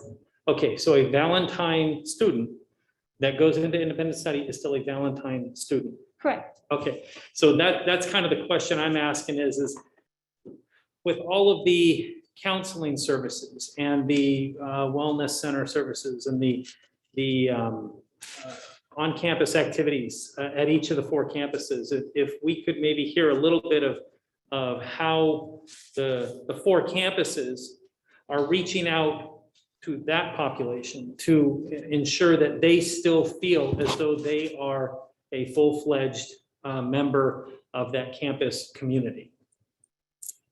If I may, part of those conversations will happen. A requirement of AB 30 for independent study is that the independent study teacher meets with the parent and the student to review a learning agreement, a written learning agreement. And during that learning agreement, conversations are had with regards to any type of support, whether it's social emotional support, any type of counseling support that's brought to the independent study teacher's attention, that will be addressed. And, they're all aware of the services that we have within our district, the wellness center, any type of academic support. And those are things that will be put into place once they're identified or there's the need for it. Absolutely. Because the interaction with our independent study teachers is for certain grade levels, it's on a daily basis. Right. And so our teachers the 3 teachers are constantly communicating with the students and constantly communicating with the parents as well. But is there anything being done by the campuses to connect with and at least invite these students to the campuses? I'd love to hear from the principals. What are the principals doing to connect with these independent study students to let them know that they are full-fledged members of the school community? One of the students that are in the independent study program are currently there because of all concern. So to bring them on our campus, they're elected to not go on campus for those specific reasons. But they do know in my conversations that they reach out to me with the families and with the assigned teacher that when they're ready to do these are the things that are available to them, because they've asked when I come back, they'll be able to start state band. When I come back, can I try out for a track? Those are the things that put in my mind that email to me. And the answer to that question is absolutely, those things are still available to you when you're ready and you feel safe to come back to school. But many of those things are not offered in virtual format. Right. That helps No, I appreciate that. I think from the communications that I've had with a lot of parents, they may have concerns about being in a classroom, in a closed classroom with 20 or 30 other students in very close proximity indoors. But being on an outdoor track team is a totally different situation. They may feel as though there is a certain level of health risk being indoors all day long in classrooms, but would be very willing to maybe consider some sort of outdoor activities. So I would just hope that we're doing what we can to reach out to these students, to let them know it's not a situation that we're here if and when you come back to campus and come out of an independent study program. But here's what we're doing while you're in that independent study program. And you are welcome to come on now, because indoor health concerns are very different than outdoor activities. And we may miss opportunities to reach some children in some very special ways by, if we're not mindful that we can still connect with them and at least offer them on-campus activities. For example, the Huntington breakfast, for example, that's an outdoor activity. We want our independent study program families to know that they are absolutely welcome to be part of that program. And so that's the type of thing that I'm looking at. And I'm just using that as an example. I mean, there's examples at every campus, but if I could ask Mr. Kurtenbach, if I could learn a little bit. I know that in the counseling department that we have new people, new counselors to our schools. And I think, I would imagine maybe one of the biggest challenges is to have those counselors learn our students, know our students, because some of them will be graduating this year or next year, maybe looking for letters of recommendation and so on. So what kind of efforts, and I understand there's a lot going on, but what kind of efforts is the high school doing with the counselors to try to get out and learn and have these counselors have the opportunity to learn who our students are as soon as possible? We're continuing with many of the same activities that we have. Senior night coming up, financial aid conversations, we have period by period, senior conversations, and then we'll go to juniors. Let's say we're like a full weekend. We don't even have schedules set. Today was the last day for schedule changes. So what my counselors have mostly been focusing on is making sure that everybody has their schedule. Everybody who's willing to drop classes has been able to drop classes. Everyone has a gap has that. Many in the study hall. We're just now moving into the month of September, basically the seniors. That's where the seniors meet, they'll start to get that. And I say they're new counselors to us, but they're bringing any sense. You always find winners and you always find the best. It's really a solid team.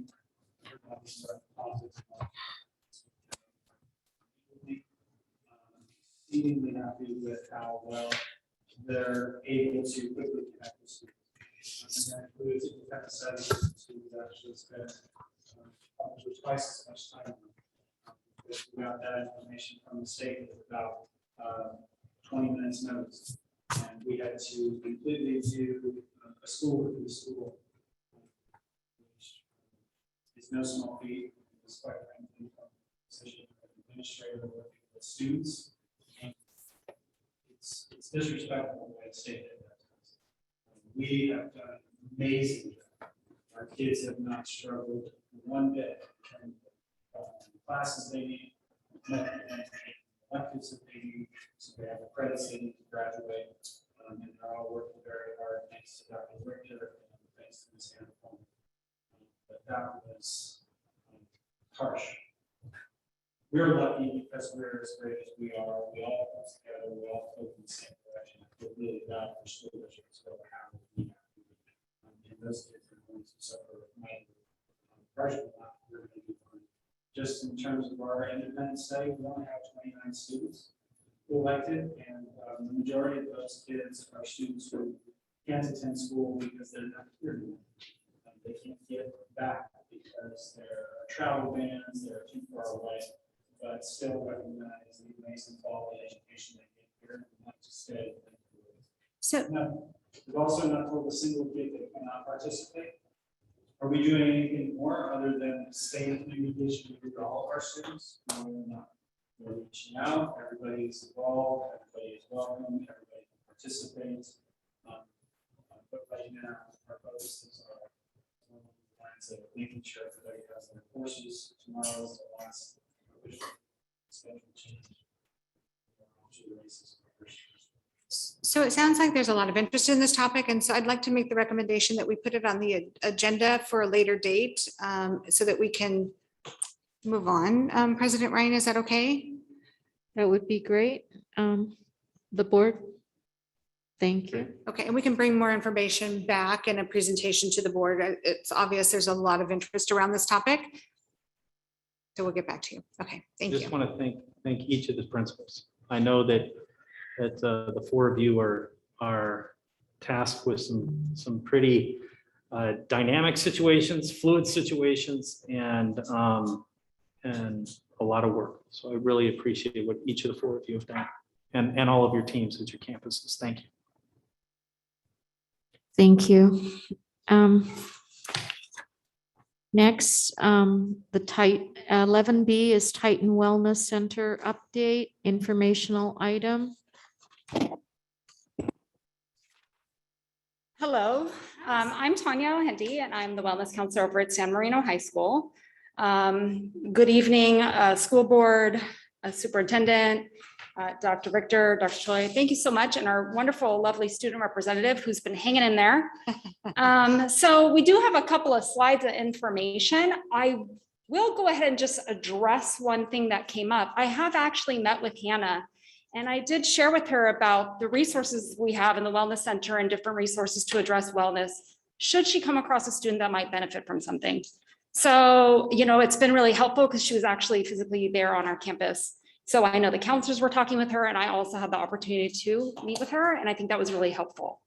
So we do want to look out for the wellness of all of our students here in San Marino. Here's just a little bit of information with regards to summer.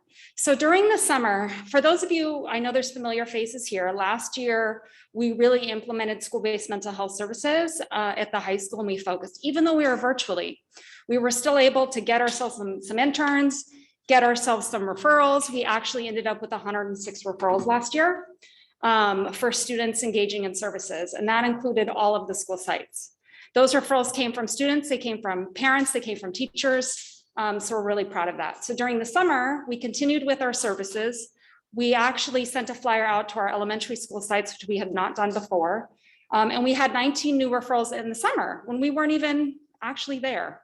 We had 3 elementary students with the parent directly referred. We had 2 Huntington students, parent also referred.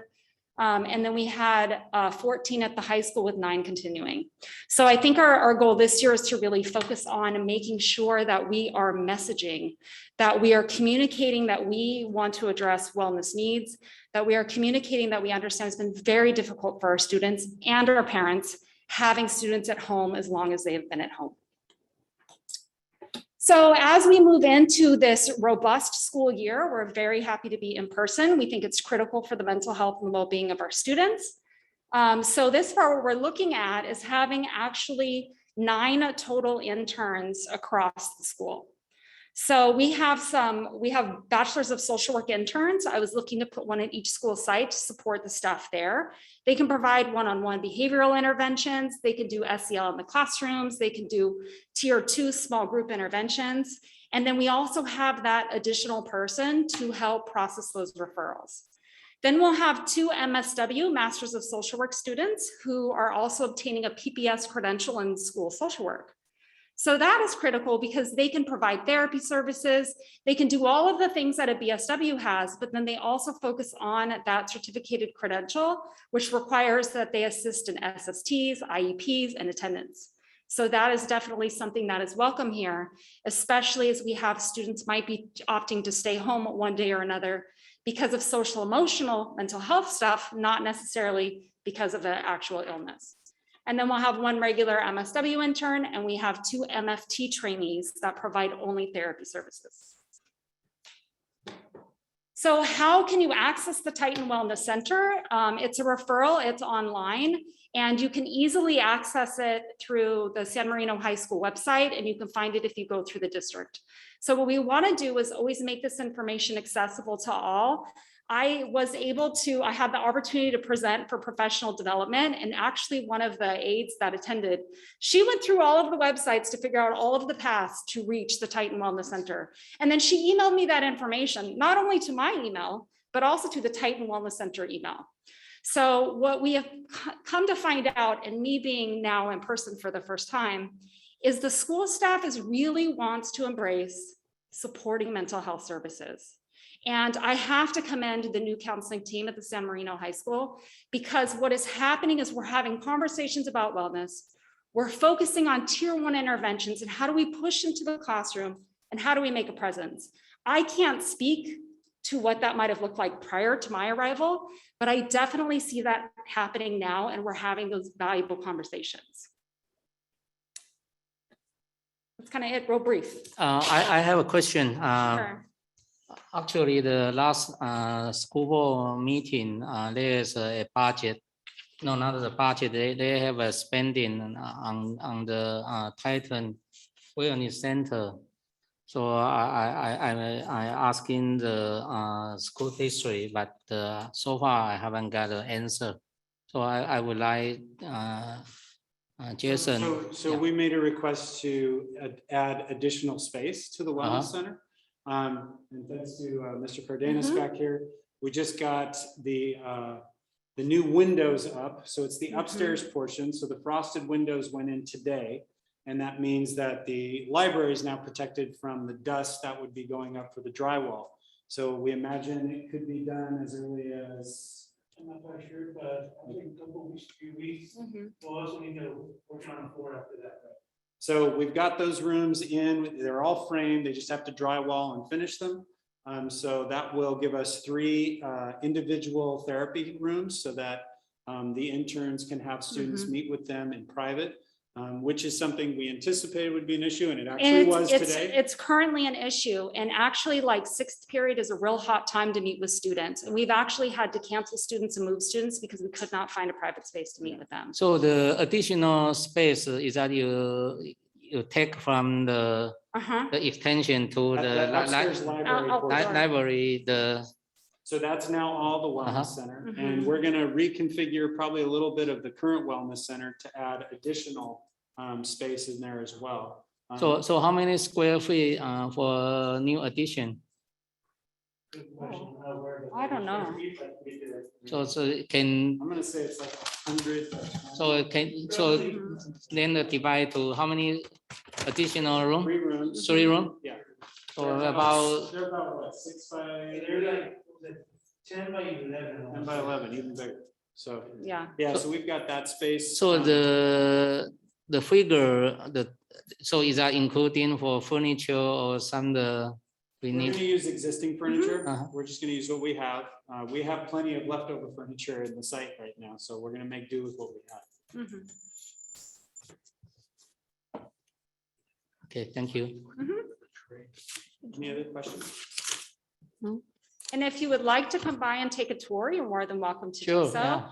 We'll invite you when we're all done with the Yeah. addition, so you can see something nice. Yeah.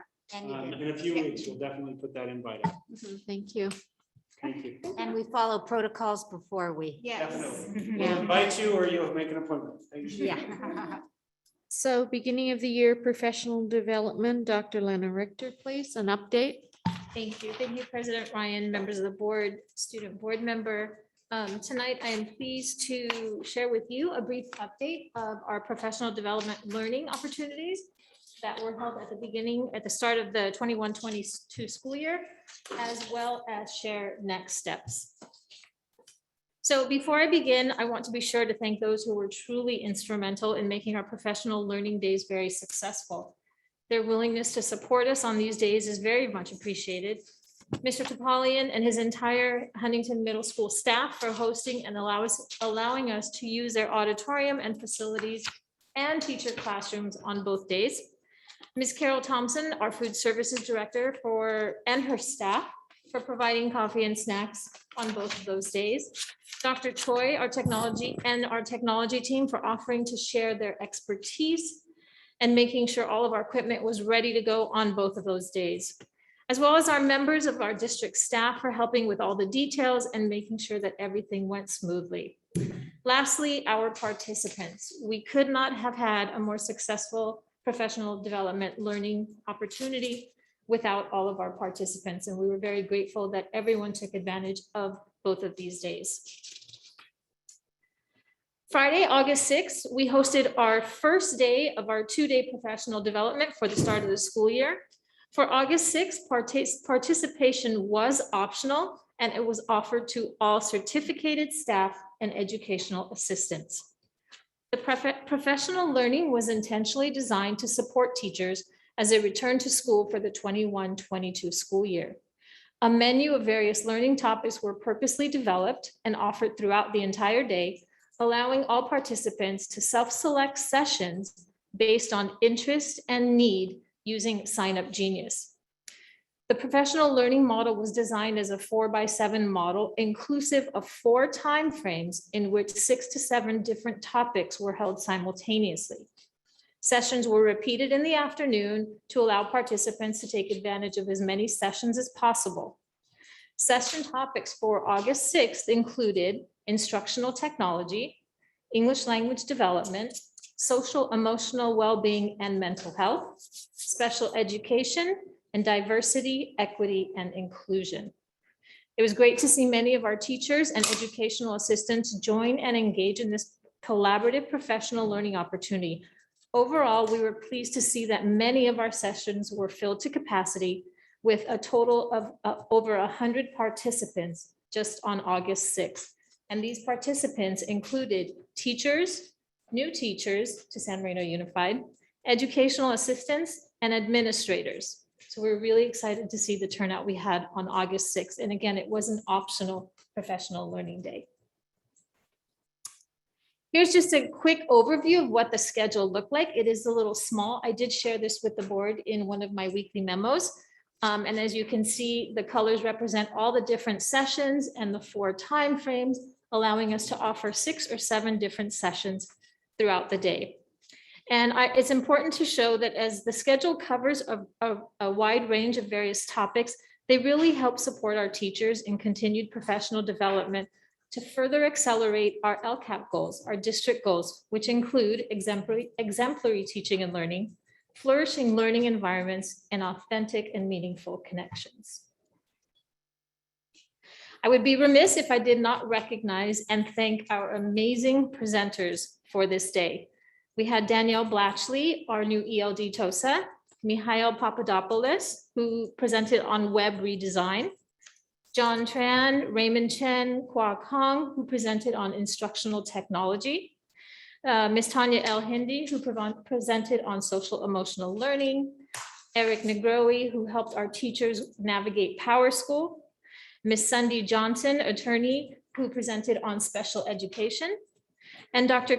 Catherine Edwards from LACO, who presented on diversity, equity, and inclusion. So these next few slides just give us a brief visual of what the days look like for August 6th. This is a morning welcome where we had coffee and light snacks for our participants. Pictures of some of our sessions that were run. And a few more sessions that were run throughout the day. And again, this was all on August 6th, our optional professional development day. August 9th, that following Monday, was our second professional learning day for all teachers. It was wonderful to see everyone in person and excited about learning for the day. The morning began with our keynote speaker, Dr. Katie Martin. Dr. Katie Martin is the author of Learner-Centered Innovation and Evolving Education. She's also the Chief Impact Officer at Learning Centered Collaborative. Dr. Martin teaches in the Graduate School of Education at High Tech High, is on the board of Real World Scholars. We're excited about her presentation because her presentation was inspirational and impactful. She continues to support schools and districts in building student connections, strategies for effectively personalizing learning, building student agency, and creating conditions and opportunities to shift to learner-centered models of education that really empower all levels of learners. These strategies and approaches are critical and will serve invaluable as students return to school after more than a year of distance learning.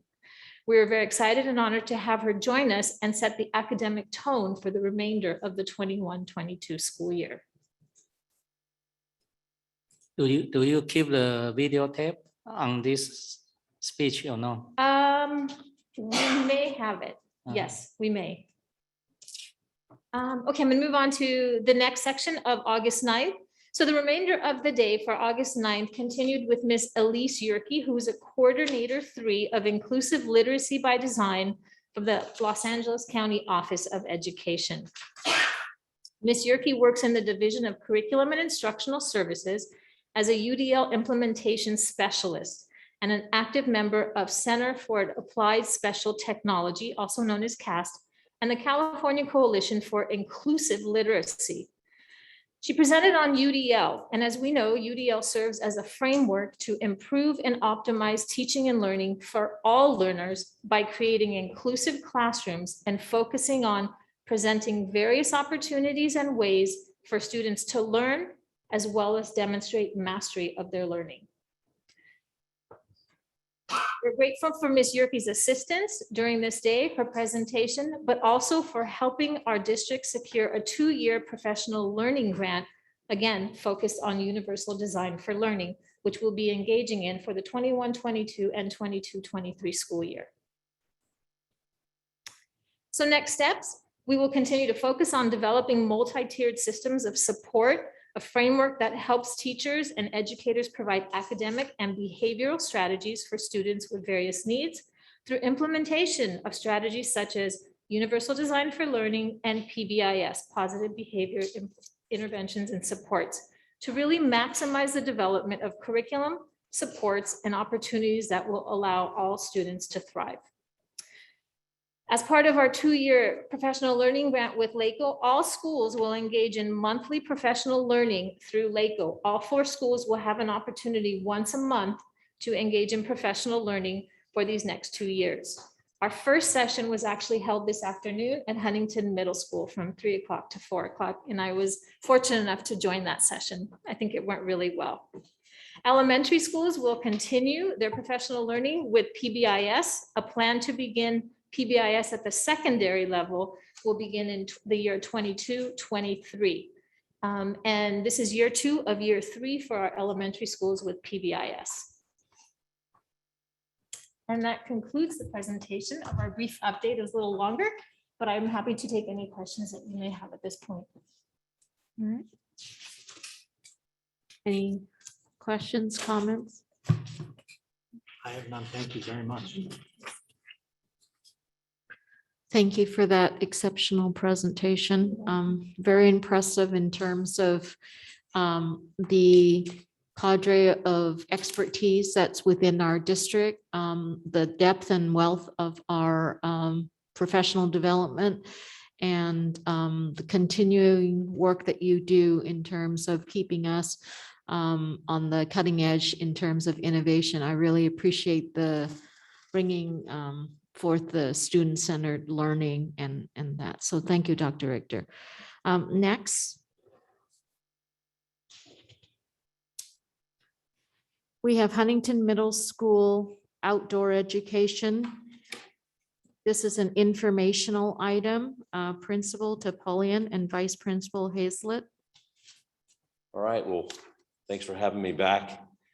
Again, thank you to Board President Shelley Ryan, board members and student board member, as well as our superintendent, Dr. Linda Delatorre, and cabinet. So I'm here to inform you about outdoor education at Huntington Middle School. I know this is a long-lasting tradition that provides wonderful opportunities for the young people at Huntington, as well as gives their parents a break of a week of having their kids outdoors. And I think that's the biggest focus, is that our students are outdoors. And so this is something that has gone on prior to my time here at Huntington, but I know for many members in our community and many staff members that have kids in our community, this is something that really develops them as a young person in middle school.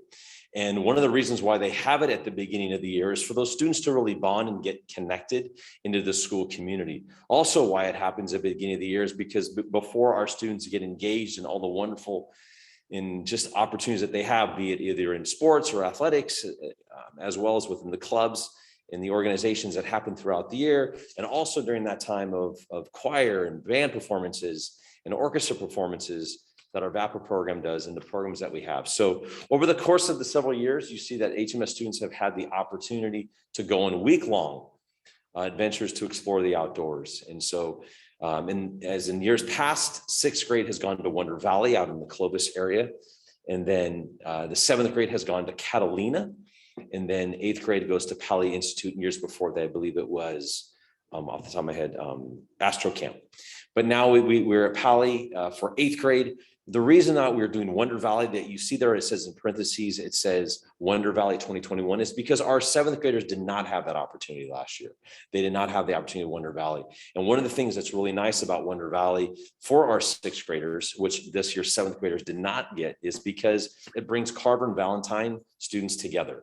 And it allows them to develop those relationships that are lasting for the 3 years that they're at Huntington Middle School. So since those students missed that, at the time, Dr. Cashel and I polled our families.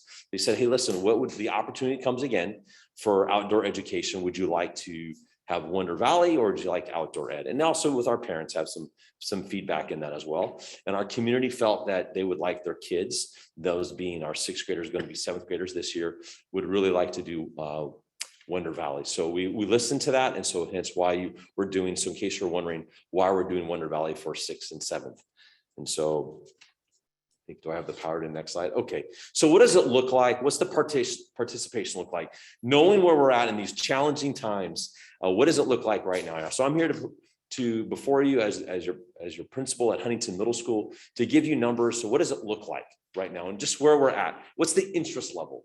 And so right now, out of 214 6th graders, we have currently 159 6th grade families that have signed up for Huntington Middle for Wonder Valley. And then out of our 7th graders, out of 197 7th graders, you can see our numbers of 168. And then for 8th graders, you can see those numbers, 178 out of 215 students. So well over just close to 80% of each of our classes are really excited about being part of outdoor education. And so the minimum number to attend for each of these camps that we have guaranteed is 170. So you can see really where our interest level, that we're not far off the mark here. And we just had just a few more in talking to Michelle Boking. We just had a few more signups for 6th grade. So that says a lot. And so what are our numbers of our chaperones? So who goes on these trips? Well, our wonderful staff does. They participate in these bonding moments with our kids that develop relationships. My staff knows I'm big on 3 things: know their name, know their face, know their story. And when you know that and get students believe in that, and they know that you know that, you're going to get more of it when it comes time to teach them the variables of math, to teach them about ancient civilization and about proper grammar or proper writing, whatever it may be in the discipline that our teachers work with our students in.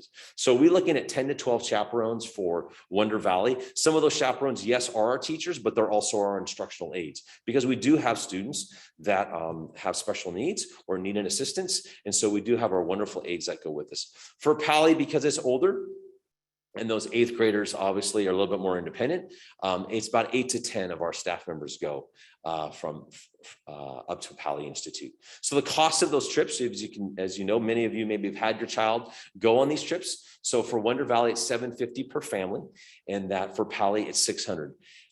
If we look at any point in time that we've looked that we might need to postpone to the spring, there is no cost for us to postpone our trips. However, there is a cost to if we do cancel, and that is because of our down payments that need to happen for us, for Pali and for Wonder Valley. Our current dates, as we're slated for right now, that we're scheduled to do for 8th grade, and it's a mistype for me, so excuse me, it should be 9/27, and it says 10 to 10/1, but it is September 27th through the October 1st. So I apologize for that. For 7th grade, it's October 4th through October 8th, and these are Monday through Fridays. And then for 6th grade, it's October 11th through October 15th. Now, I know with COVID and in the best interest for our school community, are there possible alternative dates? So I want to inform you that yes, there are, but we're not the only middle school, though we are the greatest middle school, I believe, in the state of California, as well as nationwide. And also put our plug in that we're going to be recognized as a national blue ribbon school. So we should get dibs, right? Well, there's other schools that have dibs too. So we want to make sure that we want to make the right decision for the best interests of our students and our staff and our school community. So there are alternative dates. Ms. Hazlett has been working really hard, working with these 2 campsites and organizations to make sure that we're up to speed with dates and as well as availability. So you can see that there are times in late March and early April, as well as times in mid to late April. However, there are possible dates. If you look at Pali, there are possible dates that we can go in December, but outdoor ed in December up in the San Bernardino Mountains is one word, and that's cold. And so we want to make sure our students are safe and they have a great time out in the outdoors, especially up in the San Bernardino Mountains for Pali Institute. Those alternative dates, though, in December are a Saturday through a Wednesday. So that could pose a problem for our families as well as for our instructional staff that does go. That means that our instructional staff would be pulled from their families on those Saturdays and Sundays through a Wednesday. And then that could impact our instructional days for Thursday and Fridays because we're coming back. And then therefore that's attendance. And we definitely want to make sure that our students are in school on Thursday and Friday. Why? Because good old, those 3 letters, ADA. So next slide. Okay, so who's with us at Wonder Valley? So when we're up there, who's joining us? Well, your guys aren't, but who else is? Nobody. So when we're at Wonder Valley, it's just HMS. That's the great part about our relationship with this camp. We're the only ones there. What do I mean by we're the only ones? There are no other outside organizations, no other schools, no other little kiddie camps. It is just the Huntington Foxes and our staff. We're the only ones there. Where do those students eat? All the eating is outside. The activities are outside. Yes, they strongly encourage our masks to be worn, just simply like what we're doing right now at Huntington Middle School. That would happen for both 6th and 7th grade. At Pali Institute, HMS is not the only one there up at Pali. However, we will have in the entire eating, I know that one of the concerns is eating. They do have an outdoor eating area also, but they also have the entire, what they call the HUC, which is the cafeteria, but one of the entire floors will be just specifically for Huntington Middle School to be at. No other school will be there. They have another facility where those the smaller schools that are there when they're there will be moved to that site while we're there. There's no sharing of equipment or materials while we're up there outdoors for Pali Institute. Everything is done outside.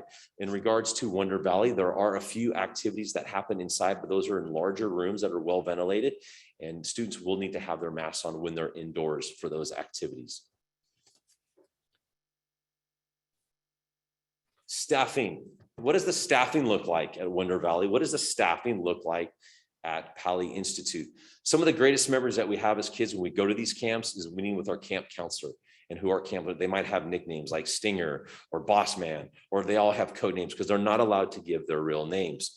But the camp counselors at Wonder Valley and Pali are their staff. Our staff just go as guidance and supervision, but those counselors are assigned. Those counselors are assigned to each group in a pod of students. What does that mean? So you'll have a group of students of anywhere between 8 to 12 to 10, possibly up to 16 students, and one counselor would be assigned to that. So if board president Shelly Ryan is a counselor, she would be assigned to the same 8 girls within her group. If board member C. Joseph Chang, you are a counselor up there at Wonder Valley, you are in charge of the same 8 boys. And you would hope that I would not be one of your 8 boys because I would be a handful for you, but you would be in charge of those. And the same for Mr. Clackey, you would have the same boy, and you would travel with those students throughout the entire time. If board member Nam Jack becomes a counselor on site, she would not share any of Shelly Ryan's students. Board member Namjack would have her own students and they would stay with her. In fact, that would be the same camp counselor that would sleep in that same dorm area with them. So there's no changing of camp counselors amongst the pods. And the great thing about that, it's not because of COVID, they've always operated that way at both Pali Institute and Wonder Valley. And I can speak to that because I've been there, not as a counselor, not as a camp counselor, not as a camper, but as someone who went 3 years ago with Huntington Middle School. And you can see I shared that. Both staffs are vaccinated. These are privately owned organizations. So the Wonder Valley staffs are vaccinated as well as the staff at Pali, and their staff are tested weekly. The one thing that's important for us as we go up there, the COVID protocols, what does that look like now that we're in this challenging in time? So what's the information that we have regarding the protocols? Well, Wonder Valley for 6th and 7th is requiring a proof of vaccination or a negative COVID test 3 days prior to us leaving on the trip. So what does that look like for here at Huntington Middle School? We know now, right now with omnipathology, that we test every Thursday at Huntington Middle School. Well, that wouldn't work. So working with Dr. Choi, we're able to get testing on Friday. Well, wait a second. What if we test Friday and we find out we have a case on Sunday? So we're really working on not only testing Friday, so we get those results Sunday, but it will also testing our students that are planning on going on this trip, testing earlier in the week as well. So we're working with Dr. Choi with that because we want to make sure if we have to do the contact tracing and if thing comes up, we can get in front of it. So we want to plan ahead. Parents may upload their students' vaccination cards to the SMUSD Privet system, which the HMS health clerk, Ms. Vanessa Palacios, will help manage and monitor. Parents will also need to send a copy of their child's vaccination card directly to Wonder Valley along with the health sheets. Now, this will obviously be different for 6th and 7th because several of our 7th graders are vaccinated, but we do know with 6th grade that they are not. Those students with vaccination cards will take the PCR test that Friday before, and I have touched base on that. That's one of the bullet points in there. And then HMS will be working with Omni for any additional earlier testing dates, as I've touched on. And for Pali, they strongly recommend proof of vaccination. They're not requiring it, but I would like it to make it a protocol for us that we can show that. But then any student that is not vaccinated, that they show proof of a negative test prior to leaving and departure of going up the mountain for this trip. So the transportation, how do we get there? So as you know, Wonder Valley, those students travel in luxury in those beautiful lowered air-ridden charter buses. They're not going to Vegas. Those are the ones these are going straight to Wonder Valley and to Clovis. Those nice big buses those students have with plush seats. They don't have, it goes from like that to then the little buses to Catalina and then the school buses up to Pali. The kids feel like they get downgraded. Those Wonder Valley beautiful buses are really nice. They get to watch movies. Students are 2 per seat. There's seat belts on those seats. They are strongly encouraged and will need to be masked while they're there. And then when they do take their pit stop to have their snack, they can take their mask off, they can have their snack, and then they're back on the bus. Same for Pali, it's 2 students per seat. Those are seat belted buses as well. And those are the standard school buses that you see that travel in our community today. The mask rules while we're up there at Wonder Valley in Pali, you wear it on the bus. That's extremely important. When picking up food in the cafeterias, they're not required when they're sleeping, but strongly encouraged. And I know that'll be hard for some of our kids. I think it's hard for those of us that would have to try to do that, but it is strongly encouraged, but not required. We wear masks when involved in an indoor activity. So that's extremely important. And students are strongly encouraged to wear them at all times. I know that'll be much easier to recommend for our 6th grade students. Our 6th grade students at Huntington Middle School have done an outstanding job adjusting to this. I must commend them greatly. Even our 7th and 8th graders, even though they don't have to, they still do when they're out and about at lunchtime, they do an amazing job. But when they're out in the field and they're doing what they need to do and they're being where they're supposed to do, they do a great job honoring these rules. So if these are things that we ask of our students, they will do it so they can have these experiences before them. So I want to thank you, and obviously, go Foxes. I have a question. So Stephen, maybe you can answer. So for the 6th grade, how many students already got the vaccination? Do we know? Currently don't have that data. However, we do have a system that we can actually ask the students and the parents to upload their vaccination cards. So we will have that data. So for the requirement, if we want to go to Wonder Valley, So you ask them to get a vaccination. So is that like these two parents, they will protect. They said the LA County doesn't have a guidance. So then what happened? Well, these are Wonder Valley requirements. These aren't Huntington Middle School or San Marino requirements. These are the requirements for us to participate in this trip. But These it's not are, the LA well, then County, they, because everyone believe the LA County is a Bible, yeah. right. So Well, then- for this, So I am worried about some of the not reasonable, the parent will challenge you on this issue. Yeah. right. So Well, the parents will, be prepared. I'm just after the two meeting right now, I need to discount some of the parent, because they are do their own way. Yeah. So, right. Well, the parents will have to make a tough choice because the reality is that Wonder Valley is requiring so you one of say two that things. you assume you assign me as the counselor. I tell you, if I'm the counselor, that group will be most safe. Okay. So. Well, thank you. Because I know how to do it, but some may not know how to do it. Right. Well, the good news is that the staff there is vaccinated. They require that for their staff, as I shared earlier. The other news is like I shared, that this is a requirement of Wonder Valley. This is not a requirement of San Marino Unified School District. This is not a requirement of Huntington Middle School. This is their requirement. So if any child that gets on a bus that's going to participate in outdoor education at these camps, they need to have one of two things: a negative COVID test before they get on that bus, as well as a vaccination card.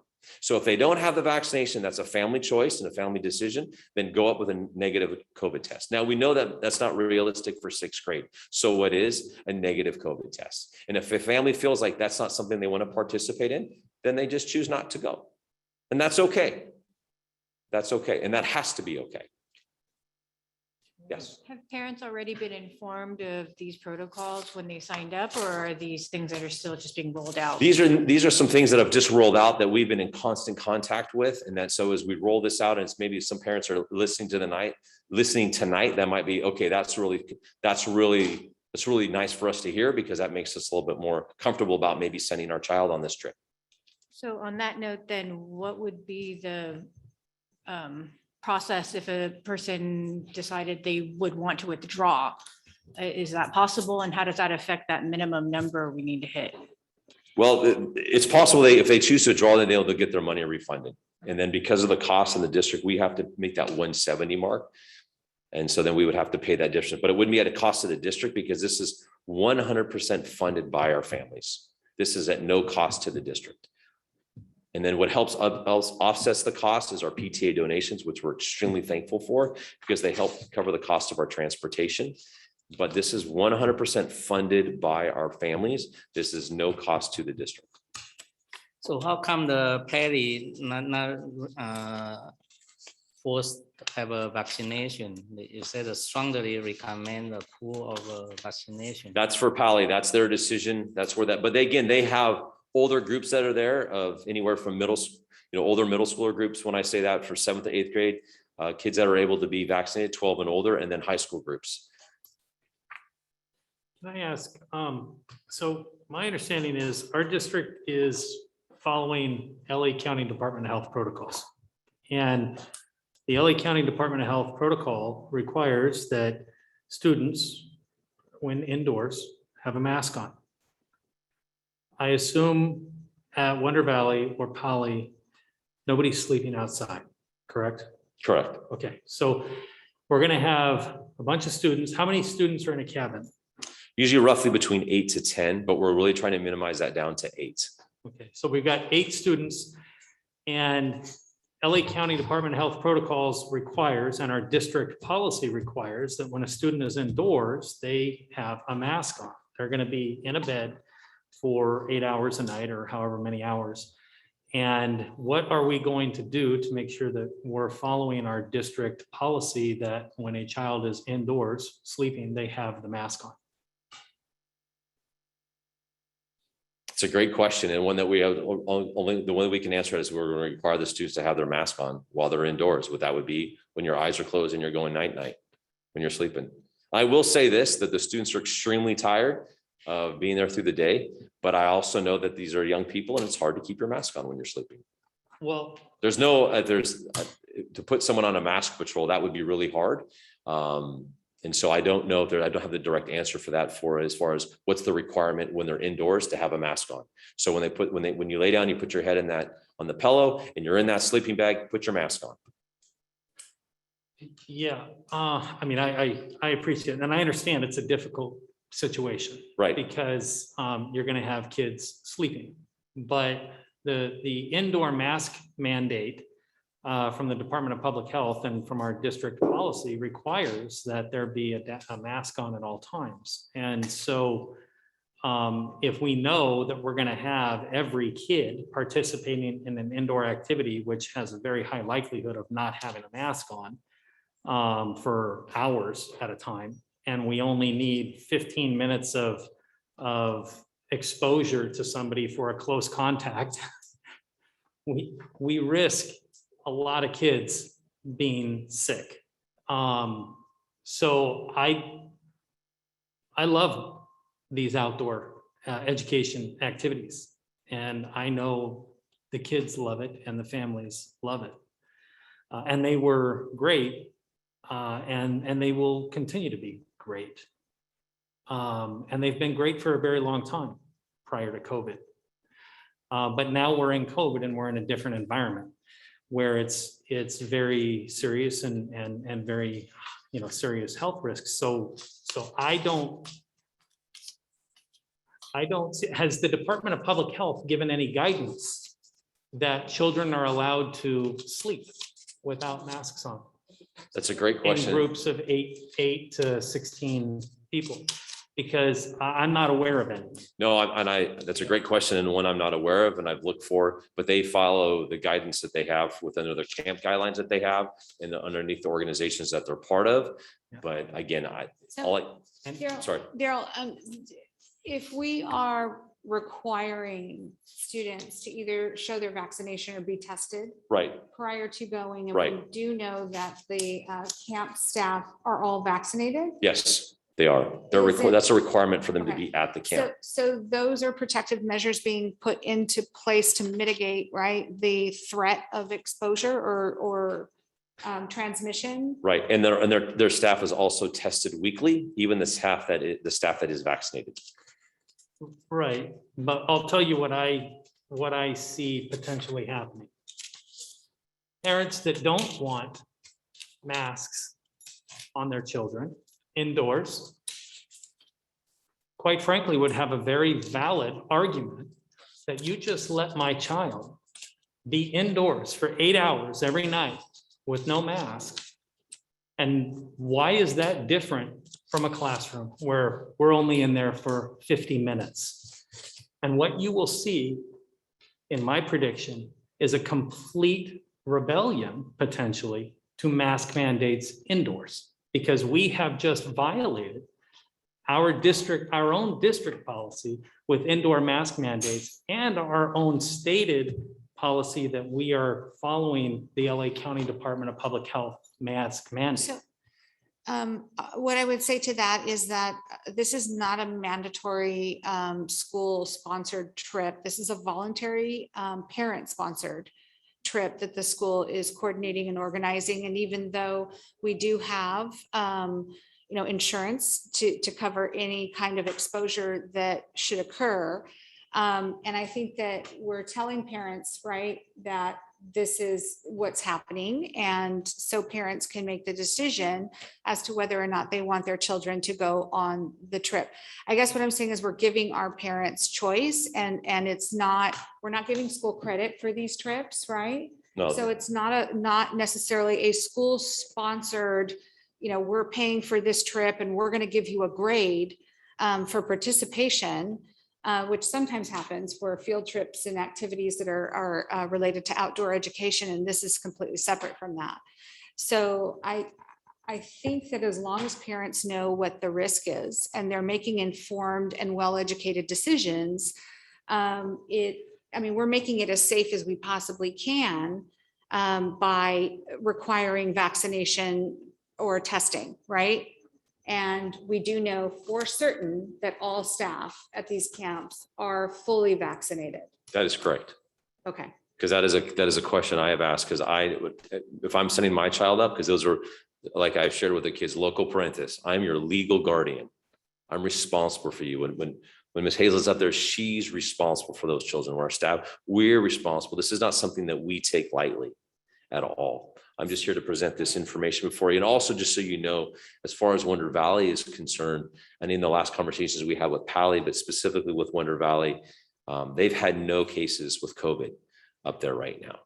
I can't speak to Pali specifically, but the last time I spoke with them, which was last week, they had none in my conversation with them. But I do hear what you're saying, Board Member Kalaki. I still don't understand If how we can be true to our district policy, our stated district policy, that we will follow mask mandates for the LA County Department of Public Health. If And I may, do if I may add, the LA County Department of Public Health does not mandate masking while sleeping. It's in their protocols for overnight camps. LA County Department of Public Health specifically states that masks should not be worn when sleeping. Do they provide any other recommendations, like one student per room? They do here. If I may read, it says, space them at least 3 feet apart and place attendees head to toe to ensure distance between their faces. Masks should not be worn when sleeping. And the camps are following that guidance, correct? Yeah, I could follow through with that, yes. So this is LA County Department of Public Health. What I don't know is whether or not these private operators of these camps are following LA County, or if they're following the county that they are in. But does the Department of Public Health, I'm sorry? Because I got a camp coming up too. Mr. Kurtenbach's going to come to the mic for those of you that are listening at home. So, thank you, Mr. Tavalius. No, they do follow their county guidelines, and they do follow our county guidelines. I don't know about Wonder Valley. I mean, we can follow up on that, but I have a camp coming up. They are following those, and they were just reviewed in late July, July 21st. My camp was, they got 100% on all the guidelines provided for overnight camps. So they're completely set up. I'm talking about my camp right now. My assumption is that these camps are either following something similar, but since they're in different counties, we should pull their counties and see what they're listed out as. Pali is that San Bernardino? San Bernardino. Fresno is Wonder Valley. San Bernardino is Pali. Right. So they're gonna have to follow those guidelines. Right now, I'm talking, mine is LA County, and that's their guidelines, is what Dr. Choi said. And ours has been vetted by the county, because they have to go and verify that they have these set up, at least in LA. And we actually sent a parent to our camp to review it as well. So we had a parent go up to our camp and look it over. When you're saying your camp, you're talking about a San Marino High School camp? Yeah, it's a choir, it's a one night overnight choir camp. How many students are going to be in that? 21. That's the thing we're discussing. No, I understand, but because Mr. Kurtenbach's up, I'm just trying to understand. I Do those think students that have if we separate get rooms? We have to get their county guidelines, and then we have to verify whether or not they're following them, which I'm sure there's protocol, because we're getting checks, right? The county checks our schools, they're checking all of these. We can make an assumption that they're checking. If not, that might assist us in making a decision. How many students will be in a room sleeping on your camp? That I'm not sure. That I would have to find out. It would follow the protocols according to Dr. Choi. They try to limit those numbers and then keep them head to, how's that work? Head to foot? Head to foot.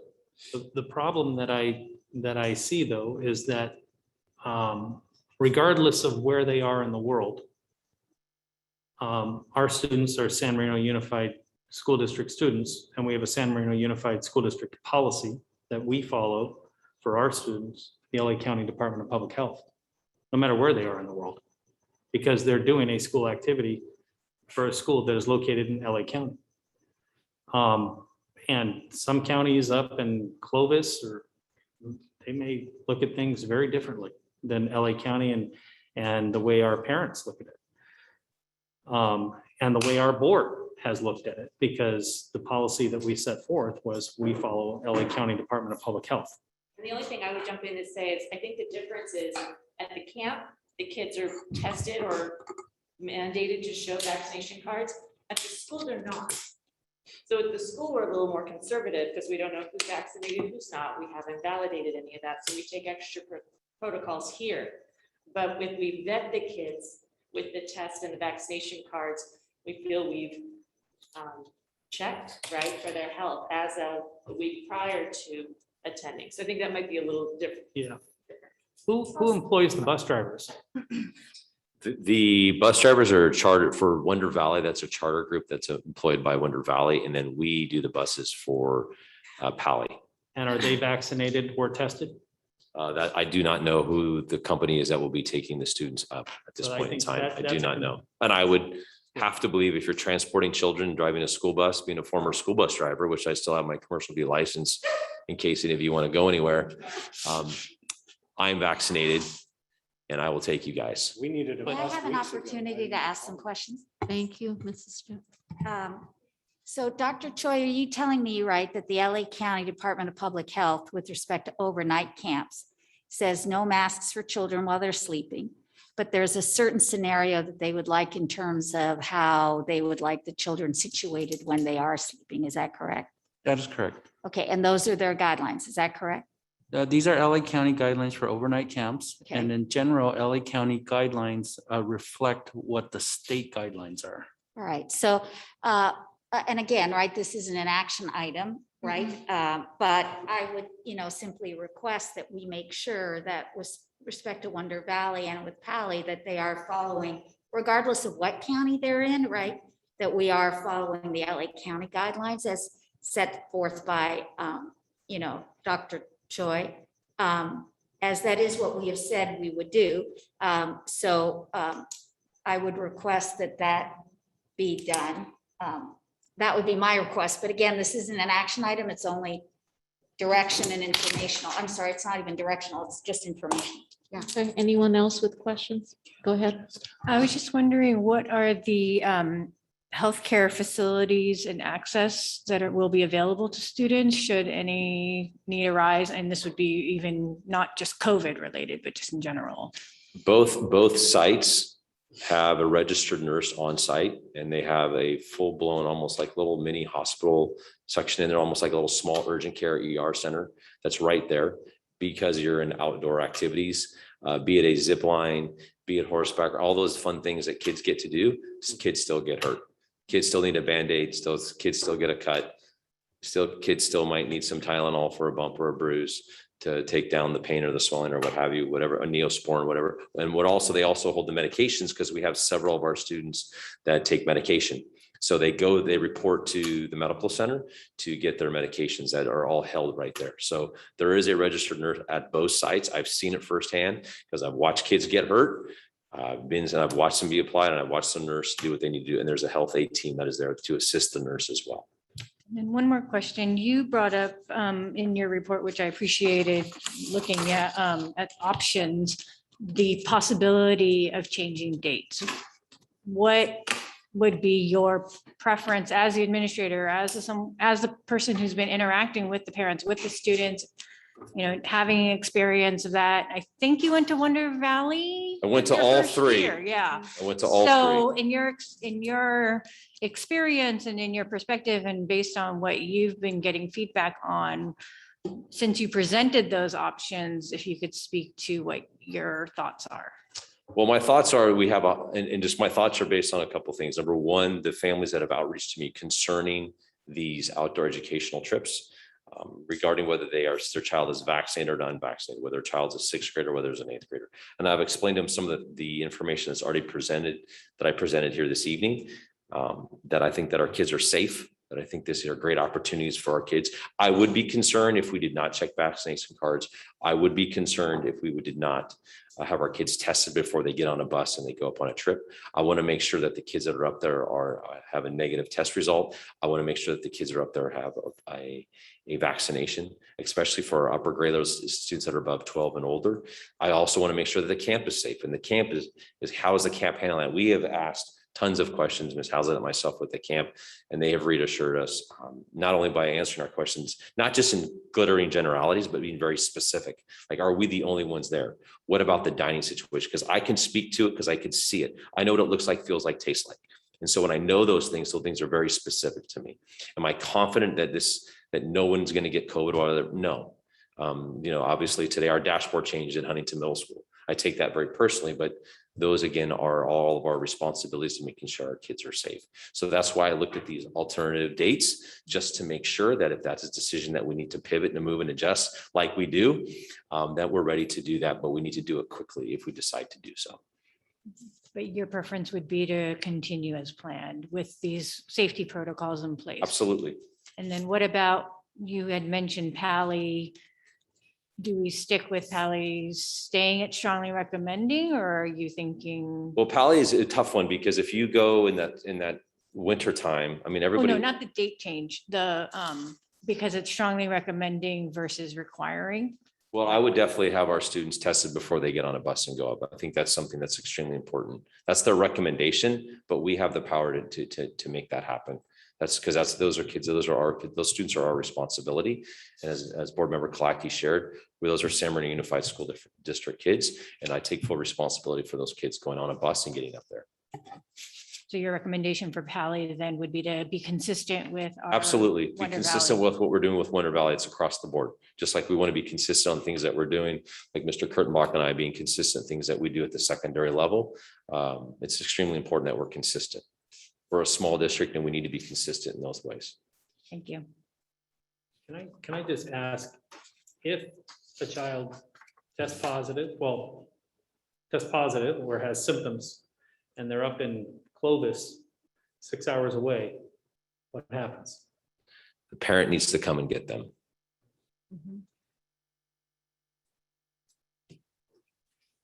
What about? There's just simply similar to like what we have here is we have the isolation room or the symptom lounge, so to speak. They have those same protocols held there at their campsites. It goes back to Board Member Chan, what you were asking about the medical facilities. The same thing applies to there. Then they would be held in that isolations lounge or just quarantine until the parent was able to arrive. Of course, obviously getting treatment by their staff. Parents are going to get this information before. Absolutely. So again, they will know, right? So they're going to make informed, educated decisions based on all the facts. right. Is there a potential that rather than sleeping in cabins, that if they're at Wonder Valley, that each student could bring their own tent and sleep in their own tent, and then they're isolated from every other student for 8 hours? I'd have to ask that if that's something that would be on their facility within their insurance and liability, because that's the joys of Catalina. I mean, if we're in Catalina, we can put everybody outside in a tent. It's great. It would work, but we're not in Catalina. But I would definitely have to ask about bringing a tent. I mean, I'm definitely mindful to your comment about the elements. We don't want kids getting cold, right, or any other. Right, and we are out in the elements in Fresno, and Fresno is unpredictable. So, right.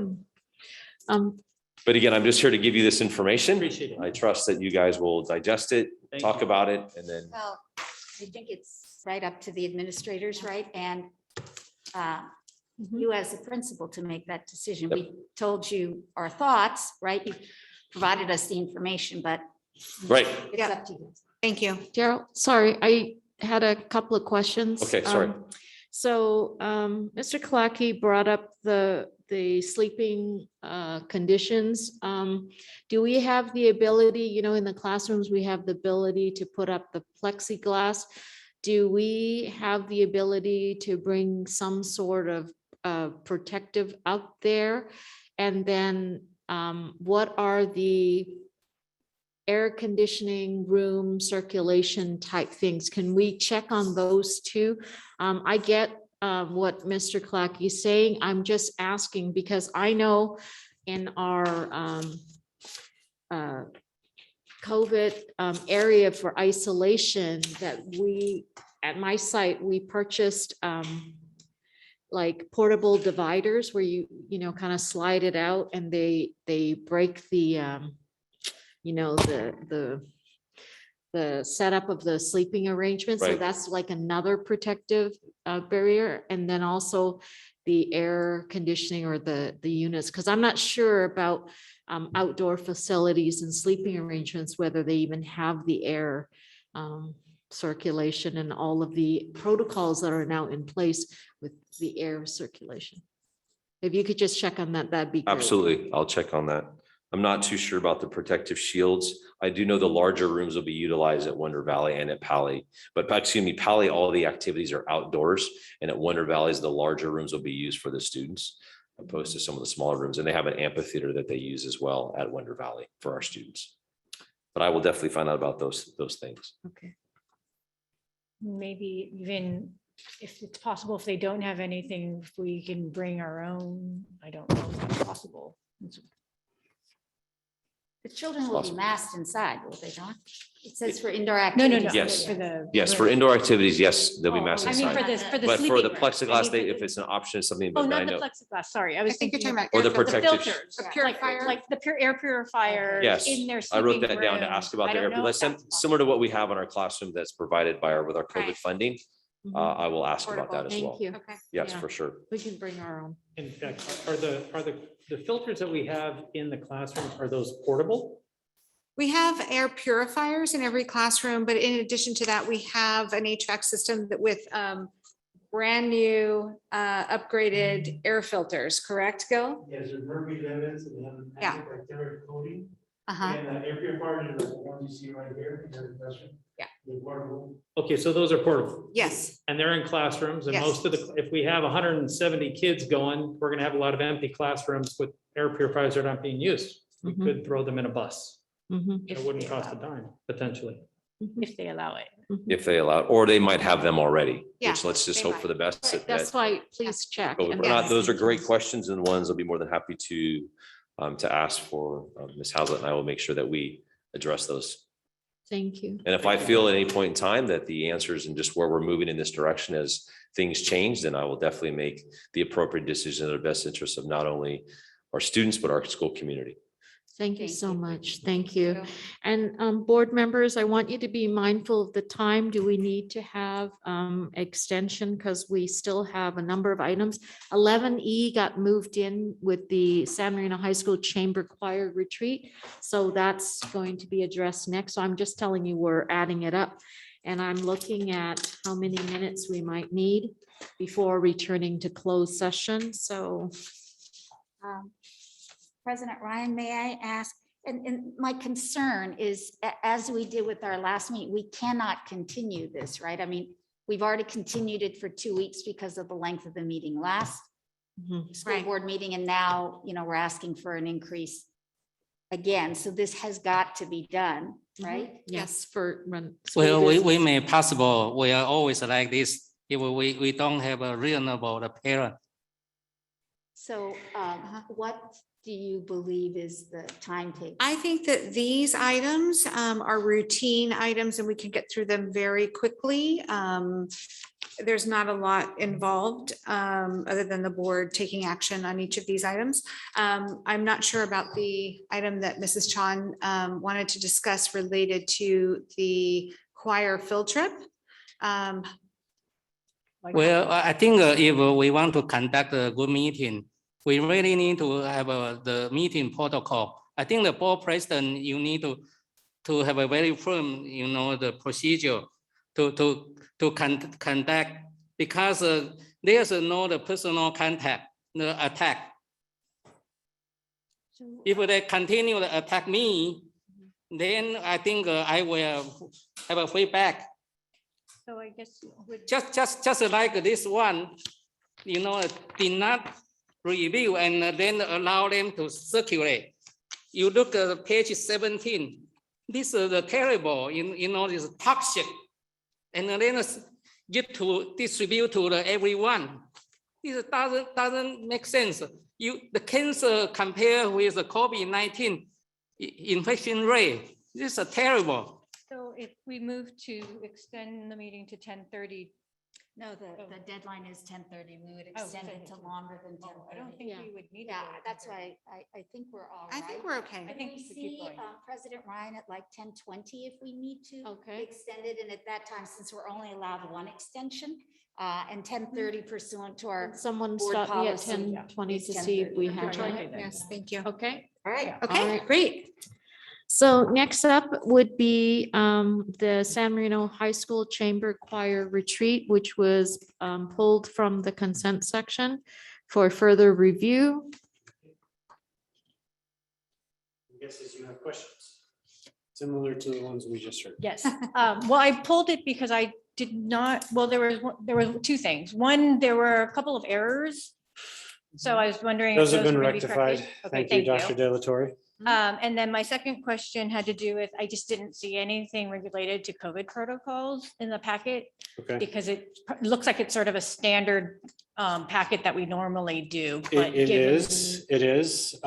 So we're following all the LADHP protocols because they are in LA. And they have already been checked by the LADHP. They got 100% on all the protocols that they have to have in place. To answer your question, 2 to 3 students per cabin. So not very many students at all. 21 students total, 3 chaperones, Mr. Jameson,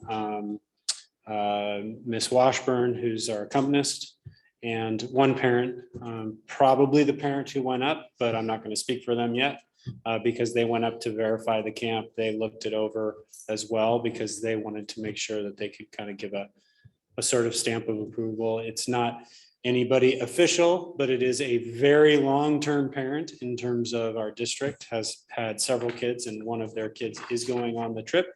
So they have a vested interest in making sure that it is appropriate. Can I just ask real quick on that one issue? Is Yeah. that person live scanned? No, they didn't go up with any kids. They just went up. As a volunteer, they Our volunteers have to? Our chaperones have to go through chaperone Yeah. training, and they have to be certified as a district-approved volunteer. We have made the decision years ago not to fingerprint our parent volunteers. So if it is a parent volunteer, we're not asking that they be live scanned. If it's a non-parent volunteer, they must be. So this would be a parent. But this is going to be somebody that is not live scanned and will be in the presence of underage minors while they're asleep. This is a parent? Yeah. Okay, so in the past, the board has allowed parent volunteers to chaperone. I'm not sure about the sleeping arrangement part of that. No, they aren't. In all the camps that I've done, they've never slept in the camps With with the the kids. students. They've Yeah, slept they near don't. them. Taken kids to Chicago, parents Yeah. have their own room, students have their own. That's my room. understanding. I don't think That's- there's, Same with Wonder Valley, same Yeah. with, yeah. That's what will happen. yeah, they're not, the parents aren't sleeping with the kids in No, the same They'll have their own space. cabin. Yeah. Okay, I mean, I Yeah, yeah, don't no. know. I haven't been on it, so I'm just making Sure, sure. sure, sure, yeah. Because in Wonder Valley, for example, we have adults that are with that pod of students Yes. and they're sleeping in the same room with those kids. So I'm just wondering if that's what's happening here, but it sounds like it's not. No.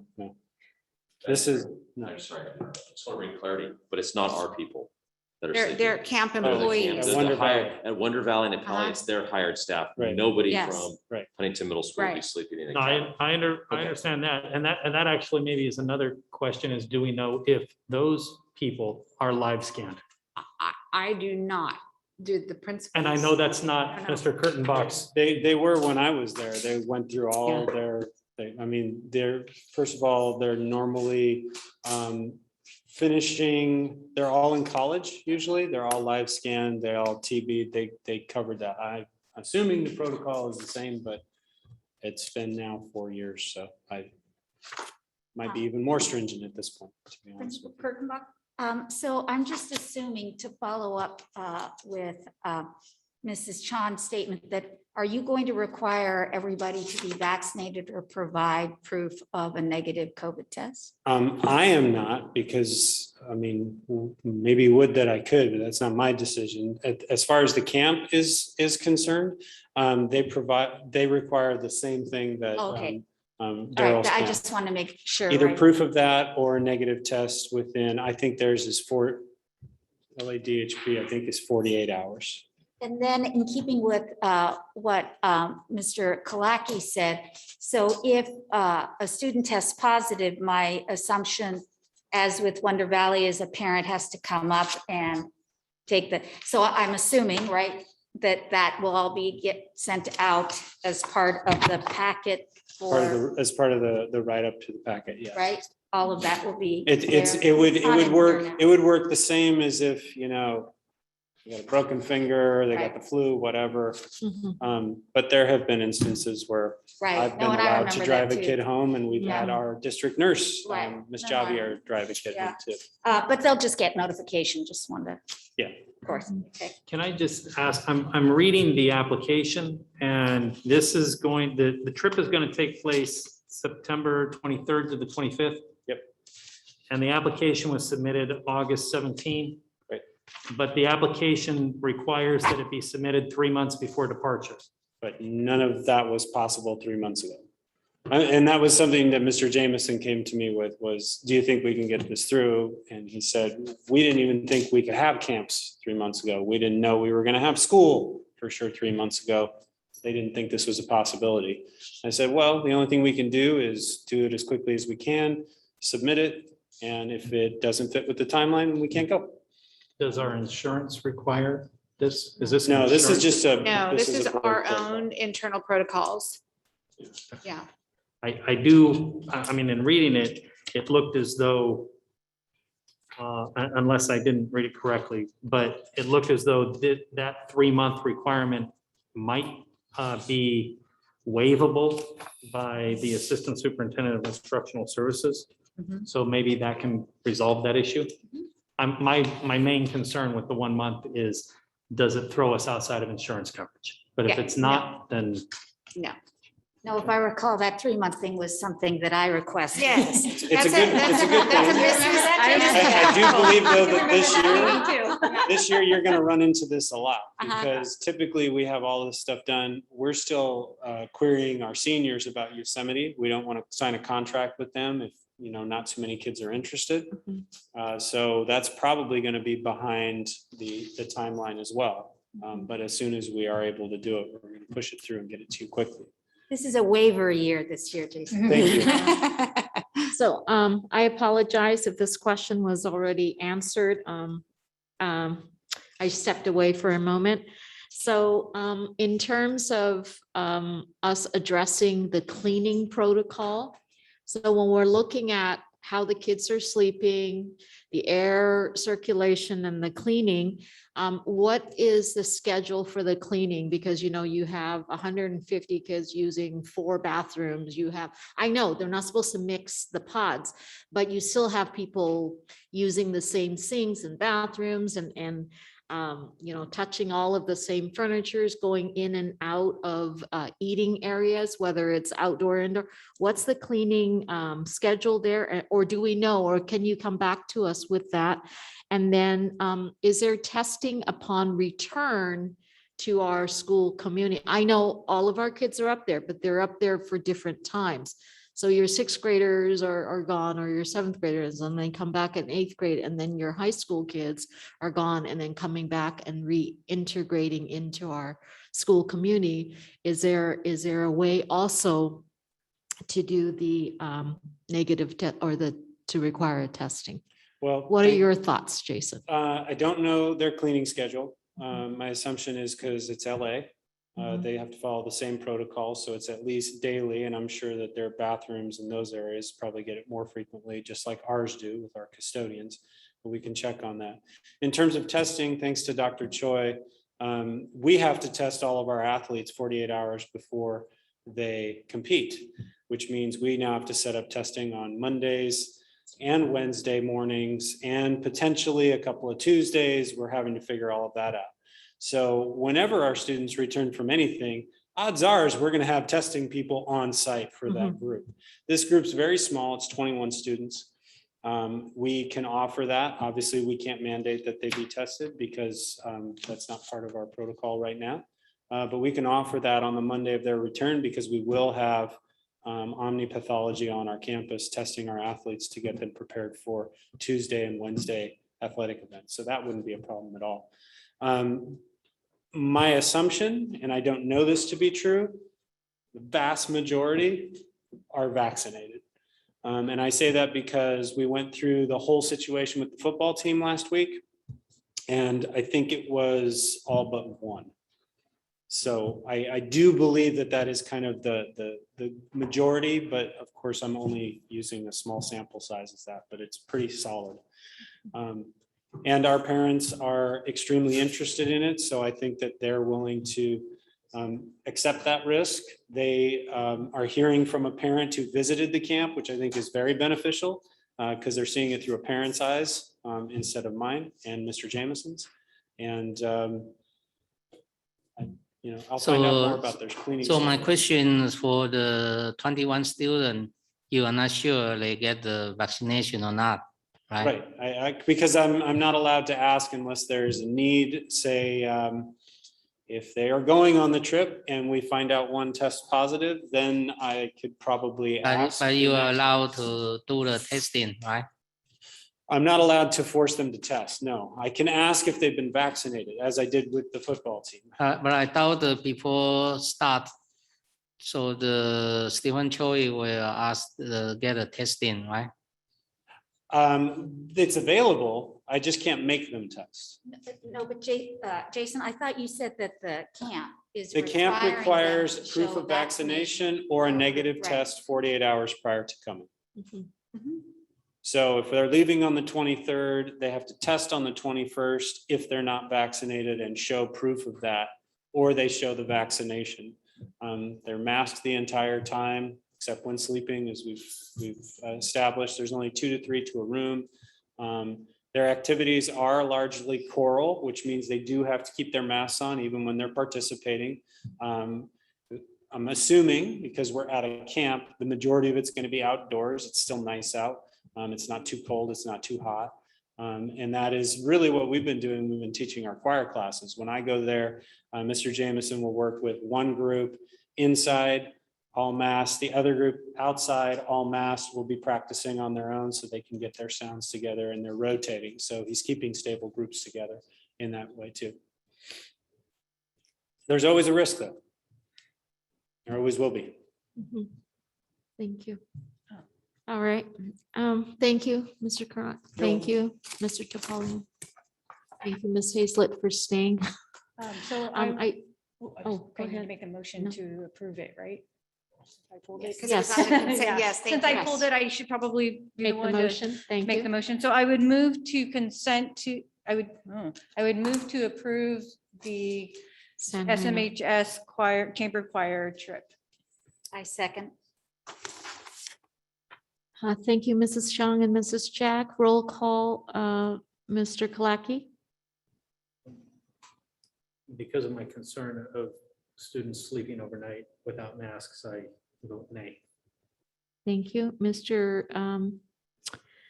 Chang, sorry. I concerned if they don't get a vaccination.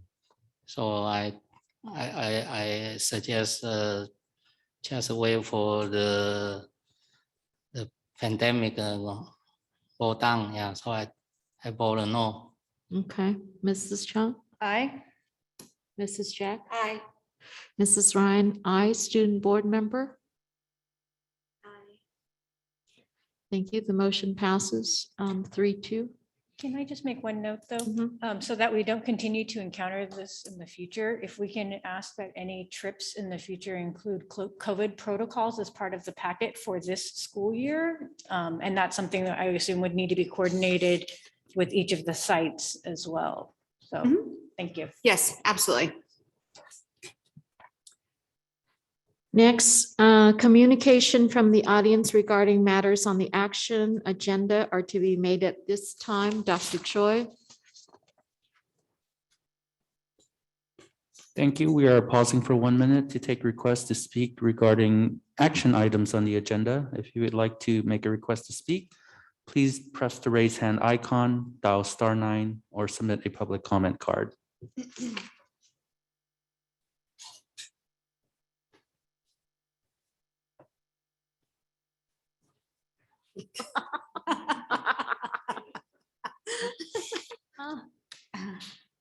We have 30 seconds remaining. If you'd like to make a request to speak regarding action items on the agenda, please press the raise hand icon, dial *9, or submit a public comment card.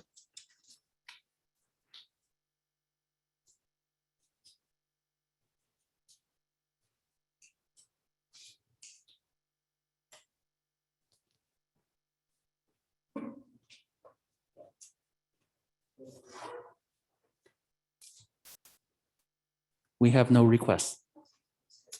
Thank you, Mr. Choi.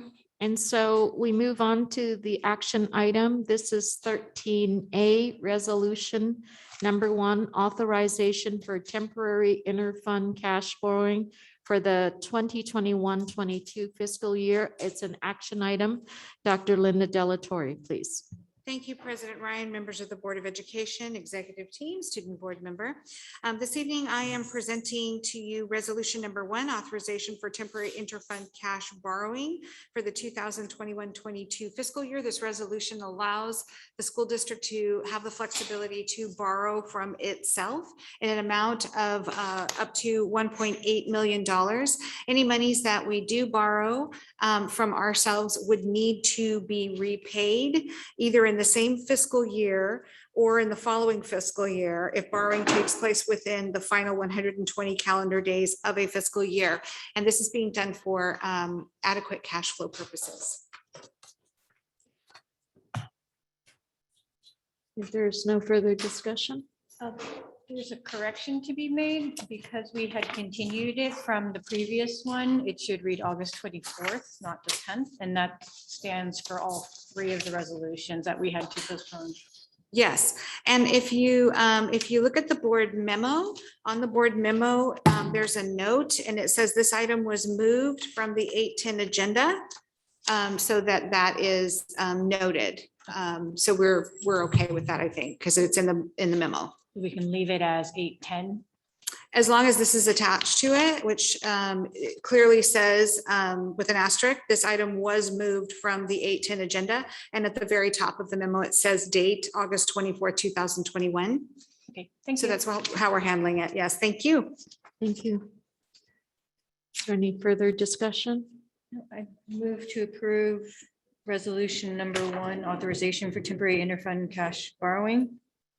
I second. Thank you, Mrs. Chang. Thank you, Mrs. Jack. I'd like to do roll call. Mrs. Jack, Aye. Mrs. Chang, Aye. Mr. Chang, Aye. Mr. Kalaki, Aye. Mrs. Ryan, aye. Student board member. Thank you. The motion passes. Let's move on to 13B, resolution number 2, temporary cash borrowing from the LA County Treasurer for the 2021-22 fiscal year. This is an action item. It is recommended that the Board of Education adopt resolution number 2, which is the authorization to borrow from the LA County Treasurer for the 2021-22 fiscal year for cash flow purposes. Dr. Linda Delatorre. Thank you, President Ryan, members of the Board of Education, the executive team, and student board member. We are providing the Board of Education with resolution number 2. This is another tool that we use in public education to be able to temporarily borrow funds from the county. We did have the Board of Education approve a TRAN earlier in the year that we decided not to use. So in lieu of the TRAN vehicle for borrowing cash, we are going to be going to Los Angeles County in order to manage our cash flow issues.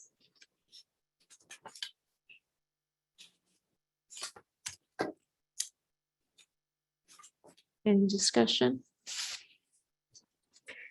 May I have a motion? This is an action item. I move to approve resolution number 2, temporary cash borrowing from the LA County Treasurer for 21-22 fiscal year. I'll Thank- second. Thank you, Mrs. Chong. Thank you, Mr. Kalaki. Roll call vote, Mr. Kalaki, Aye. Mrs. Jack, Aye. Mrs. Chong, Aye. Mr. Chang, Aye. Mrs. Ryan, I, student board member who has just been wonderful. I am. Yes. It is past 10 and she is still here. Thank you. And so the motion passes for resolution number 2. Next, 13C, resolution number 3. This is a delegation of administrative authority to process routine budget revisions, adjustments, and transfers for 2021 to 2022. This is an action item. It's recommended that the Board of Education adopt this resolution number 3 in its annual delegation of administrative authority to process routine budget revisions, adjustments, and transfers during this fiscal year as presented. Dr. Linda Delatorre.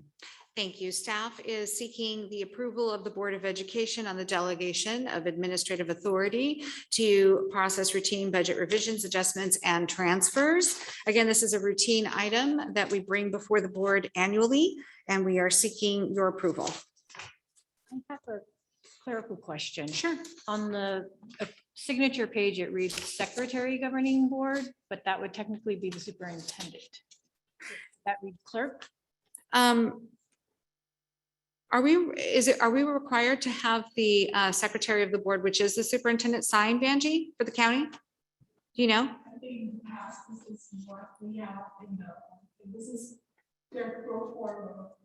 Oh, this is the county's template. Okay. And the superintendent's usually the secretary to the board. And then perhaps you would sign as member, So then you would sign twice as secretary and as superintendent. apparently. Okay. Yeah. I don't know why. I'll ask them next time though, so we can, sort through that, but this is the template that they give us. It's not something that we're creating, so I'm not sure, but I'll find out why. Fine with me. Thank you. It is sort of strange. Thank you for. Can we Raising that verify? Uh-huh. I mean, the subject to verification. So just ask them what's the meaning, yeah. Yes, I will. I certainly will. Of course. I move to approve resolution number 3, delegation of administrative authority to process routine budget revisions, adjustments, and transfers for this year. Thank you, Mrs. Chong. May I have a second motion? I second. Thank you, Mrs. Jack. Roll call, Mr. Kalaki, Aye. Mrs. Jack, Aye. Mrs. Chong, Aye. Mr. Chang, Aye. Mrs. Ryan, I, student board member, Ms. Nguyen. Thank you. The motion passes. We now have, Sorry to interrupt. We had spoken briefly on the pronoun issue. Yes. The one that's being approved is different than this one, correct? Because Ms. this Wheeler? one Yeah. that was in the board Uh-huh. packet just refers to his. I know that one was sent separate. Yes. Later? I have the revised one. Okay, so that's the one that'll be signed. That's gonna get signed. Great. tonight, yes. Okay. Oh, the perfect. Thank you. revised is the one that will be signed. Yeah. I'm sorry about the confusion. I No. did send the revised one. to you now. That- Okay. That's fine. I just make sure because that's what we're approving. Yes. Thank you so much. Thank you. thank you for that, Mr. Kalaki.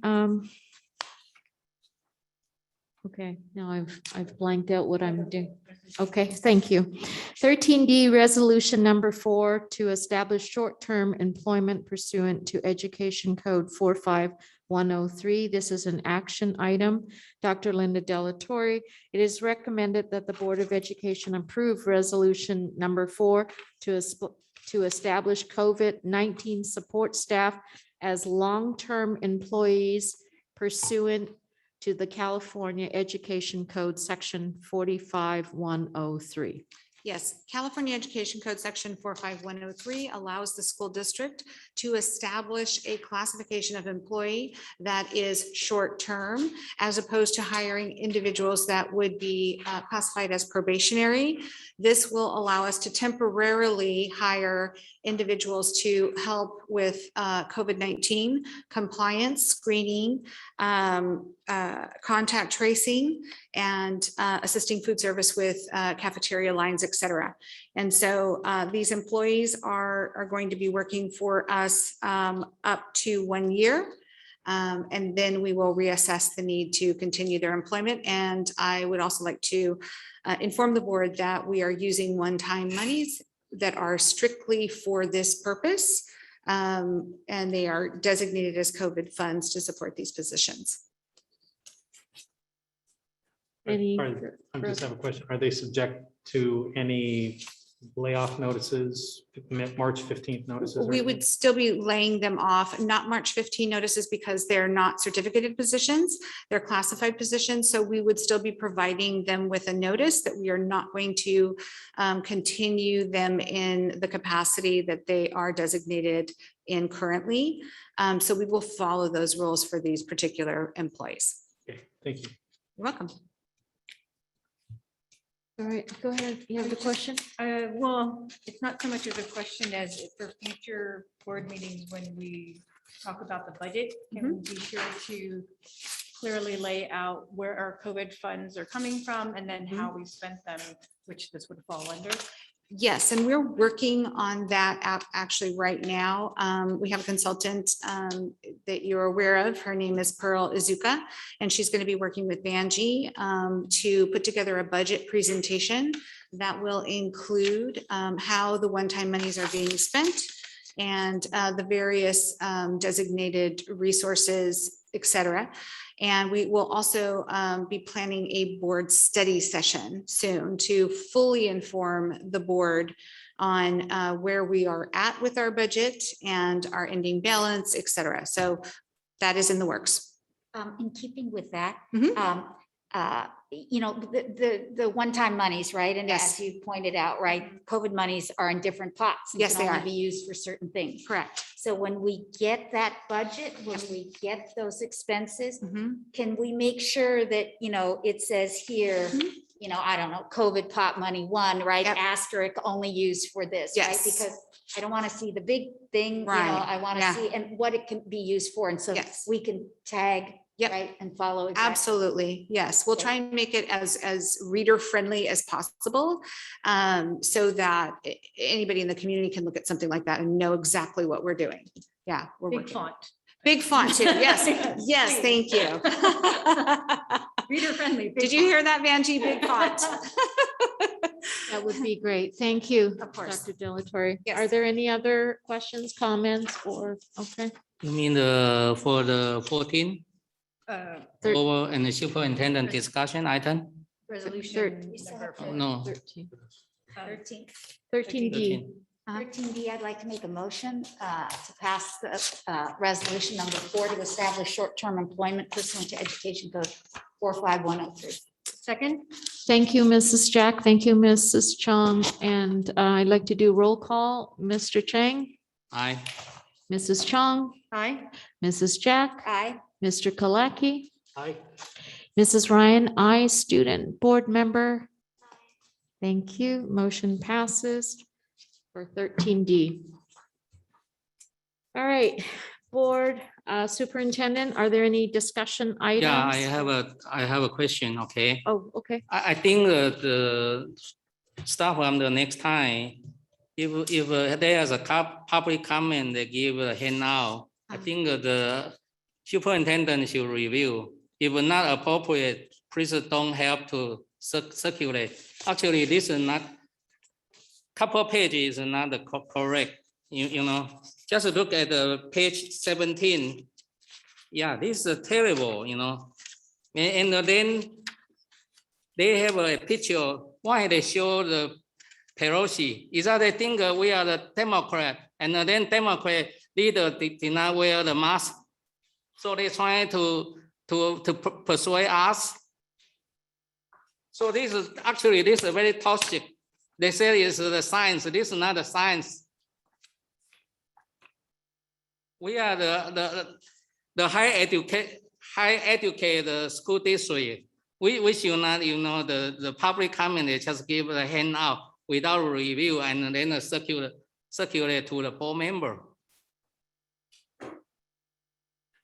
Thank you, Mr. Chang. Thank you. I believe this is the new administration will have a different way to do that. But I'm not used to this. When have a public comment, they do the personal contact and nobody to stop them. This is the terrible, I'm the one I stay away with the anti-Asian issue in the May. I'm not the propose that. But tonight I see the third generation still the first generation immigrant.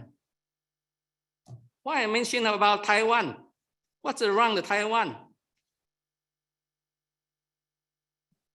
I'm proud of born in Taiwan. I'm proud I'm the American citizen. I live in San Marino is longer than Taiwan. I dedicate all the things for this town. I never think about my son when they are in the school district. I think you remember. Can you name their name? Never be the special treatment.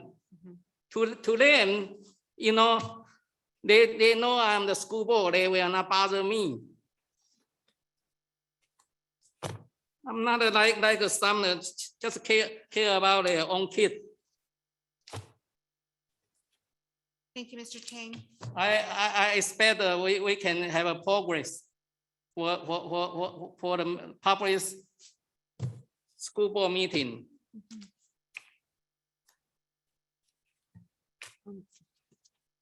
Yes, and I want to recognize that things are new and changing, and that as we navigate uncharted waters, that we work together and we communicate. Thank you, Mr. Chang. I respect and understand what you're saying. I think there are some matters that we can address privately and afterwards. Well, I'm not sure each of you understand what I'm trying to do for this community. With the last school board meeting, the result. So some parents, just hear the parent, they think what they can do, whatever. Doesn't provide the courtesy in the school board meeting. I never see this in my 20 years. Okay, so Dr. Delatorre, if there are no other discussion items, we're going to adjourn to close. Okay, the meeting is adjourned.